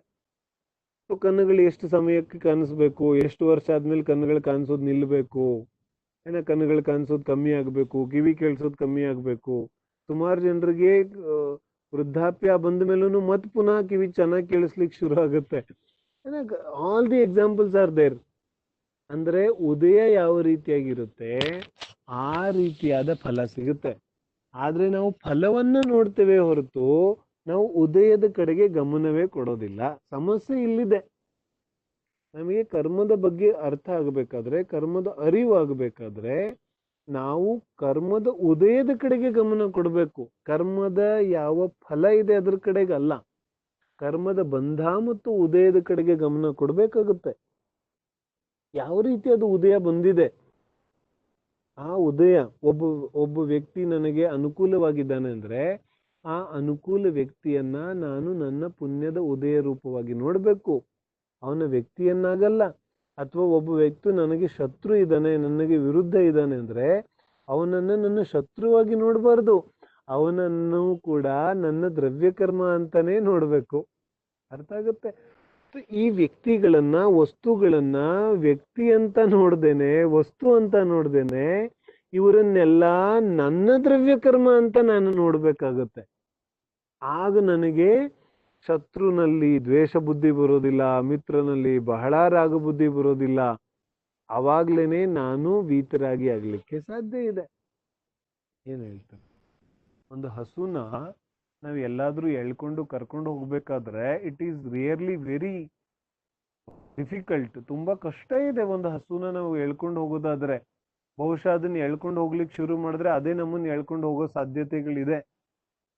ಆದ್ರೆ ನಾವೇನ್ ಮಾಡೋದು, ಆ ಹಸುವಿನ ಯಾವ ಕರು ಇದೆ ಆ ಕರುಗೆ ಎಲ್ಲಾ ರೀತಿಯಾದ ಏನಾದ್ರೂ ಸಮಜಾಯಿಷಿ ಕೊಟ್ಟು ಅದಕ್ಕೆ ಇಷ್ಟ ಆಗಿರೋದನ್ನ ತಗೊಂಡು ಆ ಕರುನ ಮುಂದೆ ತಗೊಂಡು ಹೋಗ್ತಾ ಇದ್ರೆ ಈ ಹಸು ತನ್ನಿಂದ ತಾನೇ ನಮ್ಮ ಹಿಂದೆ ಬರ್ತಾ ಇರುತ್ತೆ. ಹಸು ಯಾಕೆ ಬರ್ತಾ ಇದೆ, ಯಾರು ಕರ್ಕೊಂಡ್ ಬರ್ತಾ ಇದ್ದಾರೆ, ಈಗ ಯಾರು ಎಳಿತಾ ಇದ್ದಾರೆ ಅದನ್ನ, ಯಾರು ಬಾ ಅಂತ ಹೇಳ್ತಾ ಇದ್ದಾರೆ? ಯಾರು ಬಾ ಅಂತ ಹೇಳ್ತಾ ಇಲ್ಲ, ಯಾರು ಎಳಿತಾ ಇಲ್ಲ, ಮತ್ತೆ ಯಾಕೆ ಬರ್ತಾ ಇದೆ? ಅಲ್ಲಿ ಸಂಮೋಹನ ಇದೆಯಲ್ಲ. ಹೀಗೇನೆ ಜೀವ ತನ್ನಿಂದ ತಾನೇನೆ, ತನ್ನ ಮೋಹದಿಂದ ತಾನೇ ಬಂಧನಕ್ಕೆ ಒಳಪಡ್ತಾ ಇದ್ದಾನೆ ಹೊರತು ಅವನನ್ನ ಯಾರು ಬಂಧನಕ್ಕೆ ಒಳಪಡಿಸ್ತಾ ಇಲ್ಲ. ಆ ಯಾವ ಮೋಹ ಇದೆ, ಆ ಯಾವ ರಾಗದ್ವೇಷದ ಪರಿಣಾಮ ಇದೆ, ಆ ರಾಗದ್ವೇಷದ ಪರಿಣಾಮವನ್ನ ನಾವು ಕಡಿಮೆಗೊಳಿಸ್ಬೇಕಾದ್ರೆ, ಕಡಿಮೆಗೊಳಿಸಿ ಜೀವನದಲ್ಲಿ ಆನಂದದ ಅನುಭೂತಿ ಮಾಡ್ಬೇಕಾದ್ರೆ, ಅತೀಂದ್ರಿಯ ಆನಂದದ ಅನುಭವ ಮಾಡ್ಬೇಕಾದ್ರೆ ನಾವು ಈ ಕರ್ಮದ ಸ್ವರೂಪವನ್ನ ತಿಳಿದು ನೋ ಕರ್ಮವನ್ನ ಇನ್ನು ಮುಂದೆ ಆದ್ರೂ ಅದನ್ನ ಸಂಯೋಗ ಅಂತ ನೋಡ್ದೇನೆ, ಅದನ್ನ ವಸ್ತು ಅಂತ ನೋಡ್ದೇನೆ, ಅದನ್ನ ನನ್ನ ದ್ರವ್ಯ ಕರ್ಮ ಅಂತ ನಾವು ನೋಡ್ಬೇಕು. ಯಾಕಂದ್ರೆ ದ್ರವ್ಯ ಕರ್ಮ ಅಂತೂ ಕಣ್ಣಿಗೆ ಕಾಣಿಸೋದಿಲ್ಲ. ಯಾವ್ದು ಕಣ್ಣಿಗೆ ಕಾಣಿಸ್ತಾ ಇದೆ ಅದನ್ನೇ ದ್ರವ್ಯ ಕರ್ಮ ಅಂತ ನಾನು ತಿಳಿಬೇಕು. ಆಗ್ಲೇ ನನಗೆ ಸಮತಾ ಭಾವ ಬರ್ಲಿಕ್ಕೆ ಸಾಧ್ಯ ಇದೆ. ಹಾಗಾಗಿ ಆ ರೀತಿಯಾಗಿ ನಾನು ಆ ದ್ರವ್ಯ ಕರ್ಮವನ್ನ ನೋಡಿದ್ರೆ ಅಥವಾ ಆ ನೋ ಕರ್ಮವನ್ನ ನೋಡಿದ್ರೆ, ನೋ ಕರ್ಮದಲ್ಲಿ ನನಗೆ ರಾಗದ್ವೇಷ ಆಗೋದು ಕಡಿಮೆ ಆಗುತ್ತೆ. ಯಾಕಂತ ಹೇಳಿದ್ರೆ ನಿಜವಾಗ್ಲೂ ನಾವು ವಿಚಾರ ಮಾಡೋದು, ಜೀವದ ಯಾವ ಒಂದು ಪುರುಷಾರ್ಥ ಇದೆ, ಜೀವದ ಯಾವ ಒಂದು ಪ್ರಯತ್ನ ಇದೆ, ಅದು ಯಾವ್ದ್ರಲ್ಲಿ ನಡೆಯುತ್ತೆ. ಈಗ 3 ಬಂತಲ್ಲ, ಒಂದು ದ್ರವ್ಯ ಕರ್ಮ, ಒಂದು ನೋ ಕರ್ಮ, ಒಂದು ಭಾವಕರ್ಮ. ಸೊ ಯಾವುದು ಜೀವ ದ್ರವ್ಯದ ಕೈಯಲ್ಲಿದೆ ಅನ್ನೋದನ್ನ ನಾವು ವಿಚಾರ ಮಾಡ್ಬೇಕು. ಕರ್ಮ ನಾನು ಈಗಾಗ್ಲೇ ಹೇಳಿದ್ನಲ್ಲ, ಕರ್ಮ ಬಂಧ ಮಾಡುವಾಗ ನಾವು ಯಾವತ್ತೂ ವಿಚಾರ ಮಾಡೋದಿಲ್ಲ. ಮತ್ತೆ ಕರ್ಮ ಉದಯಕ್ಕೆ ಬಂದಾಗ ತುಂಬಾ ತಲೆ ಮೇಲೆ ಕೈ ಹಿಡ್ಕೊಂಡು ಕೂತ್ಕೊಂಡ್ಬಿಡ್ತೇವೆ. ಹಿಂಗಾಯ್ತಲ್ಲ, ಹಂಗಾಯ್ತಲ್ಲ, ಇದಾಯ್ತಲ್ಲ, ಅದಾಯ್ತಲ್ಲ ಅಂತ. ಆದರೆ ಬಂಧ ಮಾಡುವಾಗ ವಿಚಾರ ಮಾಡೋದೇನು ನಾನು? ಬಂಧ ಮಾಡುವಾಗ ವಿಚಾರ ಮಾಡಿದ್ರೆ ಅದು ಜೀವದ್ರವ್ಯದ ಕೈಯಲ್ಲಿದೆ. ಉದಯ, ಕರ್ಮದ ಉದಯ ಜೀವದ್ರವ್ಯದ ಕೈಯಲ್ಲಿದೆಯೇನು? Not at all possible. ಯಾಕಂದ್ರೆ ಕರ್ಮದ ಉದಯ, ದ್ರವ್ಯ ಕರ್ಮದ ಉದಯ ಅದು ಪುದ್ಗಲ ಪರಮಾಣುಗಳಿದೆ. ಪುದ್ಗಲ ಪರಮಾಣುಗಳಲ್ಲಿ ಜೀವದ್ದೇನೂ ನಡೆಯೋದಿಲ್ಲ, ಅದು ಪುದ್ಗಲ ದ್ರವ್ಯ ಇದೆ. ದ್ರವ್ಯ ಕರ್ಮದ ಉದಯದಲ್ಲಿ ಜೀವದ್ದೇನೂ ನಡೆಯೋದಿಲ್ಲ. ಮತ್ತು ದ್ರವ್ಯ ಕರ್ಮದ ಉದಯದಲ್ಲಿ ಯಾವ ನೋ ಕರ್ಮಗಳು ಸಿಕ್ಕಿದೆ, ಆ ನೋ ಕರ್ಮದಲ್ಲೂ ಕೂಡ ಜೀವದ್ದೇನೂ ನಡೆಯೋದಿಲ್ಲ, ಏನೂ ನಡೆಯೋದಿಲ್ಲ ಜೀವದ್ದು. ಆದ್ರೆ ಇವನು ನಡೆಸ್ಲಿಕ್ಕೆ ಇವನಿಗೆ ಬಹಳ ಆಸೆ ಇದೆ. ಮನೆ ಮಂದಿ ಎಲ್ಲ ನಾನು ಹೇಳಿದಂತೆ ಕೇಳಬೇಕು ಅಂತ ನಂಗೆ ತುಂಬಾ ಆಸೆ ಇದೆ. ಪ್ರತಿಯೊಬ್ಬ ಜೀವನಿಗೂ ಈ ತರ ಆಸೆ ಇದೆ. ಮನೆ ಮಂದಿ ಎಲ್ಲ ನಾನು ಹೇಳಿದ ಮಾತು ಕೇಳ್ಬೇಕು. ಆದ್ರೆ ಪ್ರತಿಯೊಂದು ದ್ರವ್ಯ ಸ್ವತಂತ್ರ ಇದೆ, ಇವನು ತಿಳಿಲಿಕ್ಕೆ ತಯಾರಿಲ್ಲ. ಅಚ್ಚಾ, ಮನೆ ಮಂದಿ ಎಲ್ಲ ನನ್ನ ಮಾತು ಕೇಳ್ತಾ ಇದ್ದಾರೆ ಅಂತ ಅನ್ಕೊಳ್ಳೋಣ. ಎಲ್ಲರೂ ನಾನು ಹೆಂಗ್ ಹೇಳ್ತೀನಿ ಹಂಗೆ ಕೇಳ್ತಿದ್ದಾರೆ. ಲಕ್ಷ್ಮಣ ರೇಖೆ ನಾನು ಹೇಳಿದ್ದನ್ನ ಯಾರೂ ಇಲ್ಲ ಅನ್ನೋದಿಲ್ಲ, ಏನೂ ಮಾಡ್ತಿಲ್ಲ. ಮನೆ ಮಂದಿ ಎಲ್ಲ ನನ್ನ ಮಾತನ್ನ ಕೇಳ್ತಾ ಇದ್ದಾರೆ. ಅಚ್ಚಾ, ಇನ್ನು ಮೇಲಾದ್ರೂ ನಾನು ಸಂತೋಷವಾಗಿರ್ತೀನಿ ತಾನೆ? ಇನ್ನು ನನಗೇನೂ ಕಷ್ಟ ಇಲ್ಲ ತಾನೆ? ಇನ್ನು ನಾನು ತುಂಬಾ ಸಂತೋಷವಾಗಿ ಇರ್ತೀನೋ ಇರೋದಿಲ್ವೋ ಹೇಳ್ತಾರೆ. ಇನ್ನೂ ಸಂತೋಷವಾಗಿ ಇರೋದಿಲ್ಲ ಇವನು. ಹೆಂಗ ಸಾಧ್ಯ ಇದೆ ಇವನು ಸಂತೋಷವಾಗಿರೋದು? ಯಾಕಂದ್ರೆ ಇವನು ದೃಷ್ಟಿನೇ ಮಿಥ್ಯಾ ದೃಷ್ಟಿ ಇದೆ. ಮನೆ ಮಂದಿ ಎಲ್ಲ ಏನೋ ಮಾತು ಕೇಳ್ತಾ ಇದ್ದಾರೆ, ಆದ್ರೆ ಪಕ್ಕದ ಮನೆಯವರು ಕೂಡ ನನ್ನ ಮಾತು ಕೇಳ್ಬೇಕು. ಇವನ ಯಾವ ಪರಿಣಾಮಗಳ ವ್ಯಾಪಕತೆ ಇದೆ, ಅದು ಎಷ್ಟಿದೆ ಅನ್ನೋದನ್ನ ನಾವು ವಿಚಾರ ಮಾಡ್ತೀವೇನು? ಅನಂತ ಅನುಬಂಧಿ ಅನಂತ ಅನಂತ ಅನಂತ ಕರ್ಮದ ಬಂಧ ಯಾಕಾಗುತ್ತೆ ಮಿಥ್ಯಾ ದೃಷ್ಟಿಗೆ ಅಂತ ಹೇಳಿದ್ರೆ ಅವನ ಪರಿಣಾಮಗಳ ವ್ಯಾಪ್ತಿ ಇಷ್ಟು ದೊಡ್ಡದಿದೆ. ಮನೆ ಮಂದಿ ಎಲ್ಲ ಮಾತು ಕೇಳ್ತಾ ಇದ್ರು, ಈಗ ಪಕ್ಕದ ಮನೆಯವರು ಕೇಳ್ಬೇಕು, ಪಕ್ಕದ ಮನೆಯವ್ರು ಕೇಳಲಿಕ್ಕೆ ಶುರು ಮಾಡಿದ್ರೆ ಕಾಲನಿಯವರೆಲ್ಲ ಕೇಳ್ಬೇಕು, ಕಾಲನಿಯವರೆಲ್ಲ ಕೇಳದಿದ್ರೆ ಪೂರ್ತಿ ನಗರದವರೆಲ್ಲ ಕೇಳಬೇಕು. ಎಲ್ಲಿವರೆಗೆ ಇವನ ಒಂದು ಪರಿಣಾಮಗಳ ವ್ಯಾಪ್ತಿ ಇದೆ ಅನ್ನೋದನ್ನ ನಾವು ಗಂಭೀರವಾಗಿ ವಿಚಾರ ಮಾಡಿದ್ರೆ ನಾವು ಎಷ್ಟು ಘೋರ ಕರ್ಮದ ಬಂಧವನ್ನ ಮಾಡ್ತಾ ಇದ್ದೇವೆ ಅನ್ನೋದನ್ನ ನಾವು ತಿಳಿಬಹುದಿದೆ. ಹಾಗಾಗಿ ಕರ್ಮದ ಯಾವ ಬಂಧನ ಇದೆ, ಇನ್ನು ಆ ಬಂಧನದ ಸಮಯದಲ್ಲಿ ನಾವು ವಿಚಾರ ಮಾಡ್ಬೇಕಾಗುತ್ತೆ. ಹಾಗಾಗಿ ನಾನೇನ್ ಹೇಳ್ತಾ ಇದ್ದೆ, ಈ ದ್ರವ್ಯ ಕರ್ಮ, ನೋಕರ್ಮ ಮತ್ತು ಭಾವಕರ್ಮಗಳಲ್ಲಿ ಯಾವುದ್ರು ಜೀವದ್ರವ್ಯದ ಕೈಯಲ್ಲಿದೆ, ಕರ್ಮ ಬಂಧ ಮಾಡೋದು ಜೀವದ್ರವ್ಯದ ಕೈಯಲ್ಲಿ, ಕರ್ಮ ಉದಯ ಬರೋದು ಜೀವದ್ರವ್ಯದ ಕೈಯಲ್ಲಿದೆಯೋ, ಉದಯ ಬಂದಿರೋದನ್ನ ಭೋಗಿಸೋದು ಜೀವದ್ರವ್ಯದ ಕೈಯಲ್ಲಿದೆಯೋ, ಯಾವ್ದು ಜೀವದ್ರವ್ಯದ ಕೈಯಲ್ಲಿದೆ? ದ್ರವ್ಯಕರ್ಮ, ನೋಕರ್ಮ, ಭಾವಕರ್ಮದಲ್ಲಿ ಜೀವದ ಕೈಯಲ್ಲಿ ಯಾವುದರ ಕಂಟ್ರೋಲ್ ಇದೆ ಅನ್ನೋದನ್ನ ನಾವು ವಿಚಾರ ಮಾಡಬೇಕು. ಸಮಯ ಆಗಿದೆ, ಹಾಗಾಗಿ ಸಮಯ ಉಲ್ಲಂಘನೆ ಮಾಡೋದು ಬೇಡ. ಅನೇಕ ಜನರಿಗೆ ಆಕುಲತೆ ಆಗೋ ಸಂಭಾವನೆಗಳು ಕೂಡ ಇರುತ್ತೆ. ಹಾಗಾಗಿ ನಾವು ಸಮಯ ಉಲ್ಲಂಘನೆ ಮಾಡೋದು ಬೇಡ. ಸಮಯ ಮುಗಿದಿದೆ. ನಾಳೆಗೆ ನಾವು ಇದರ ಬಗ್ಗೆ ವಿಶೇಷವಾಗಿ ಚರ್ಚೆ, ಎಲ್ಲರೂ ಕೂಡ ಇದರ ಬಗ್ಗೆ ಚಿಂತನ ಮಂಥನ ಮಾಡಿದ್ರೆ ಮತ್ತಷ್ಟು ಅನುಕೂಲ ಇದೆ ತಿಳಿಲಿಕ್ಕೆ. ಈ ನಿಜವಾಗ್ಲೂ ಕರ್ಮ, ನೋಕರ್ಮ, ಭಾವಕರ್ಮಗಳಲ್ಲಿ ಅಥವಾ ಕರ್ಮದ ಉದಯ, ಕರ್ಮದ ಬಂಧ, ಉದಯ ಮತ್ತು ಭೋಗ, ಇವುಗಳಲ್ಲಿ ಯಾವುದು ಜೀವದ್ರವ್ಯದ ಕೈಯಲ್ಲಿ ಇದೆ ಅನ್ನೋದನ್ನ ನಾವು ಗಂಭೀರವಾಗಿ ವಿಚಾರ ಮಾಡಿದ್ರೆ ನಮಗೆ ಇದರ ಉತ್ತರ ಸಿಗುತ್ತೆ. ನಾಳೆ ನಾವು ಕೂಡ ಇದರ ಅಷ್ಟು ವಿಶೇಷ ಚರ್ಚೆಯನ್ನು ಮಾಡೋದು. ನಾವೆಲ್ಲರೂ ಕರ್ಮ ಇತ್ಯಾದಿಗಳ ಸ್ವರೂಪವನ್ನ ಚಿನ್ನವಾಣಿಯ ಮೂಲಕ ತಿಳಿದು ನಮ್ಮ ಕಲ್ಯಾಣವನ್ನ ಮಾಡಿಕೊಳ್ಳುವ ಅನ್ನೋ ಭಾವನೆ ಇವತ್ತು ವಿರಾಮ.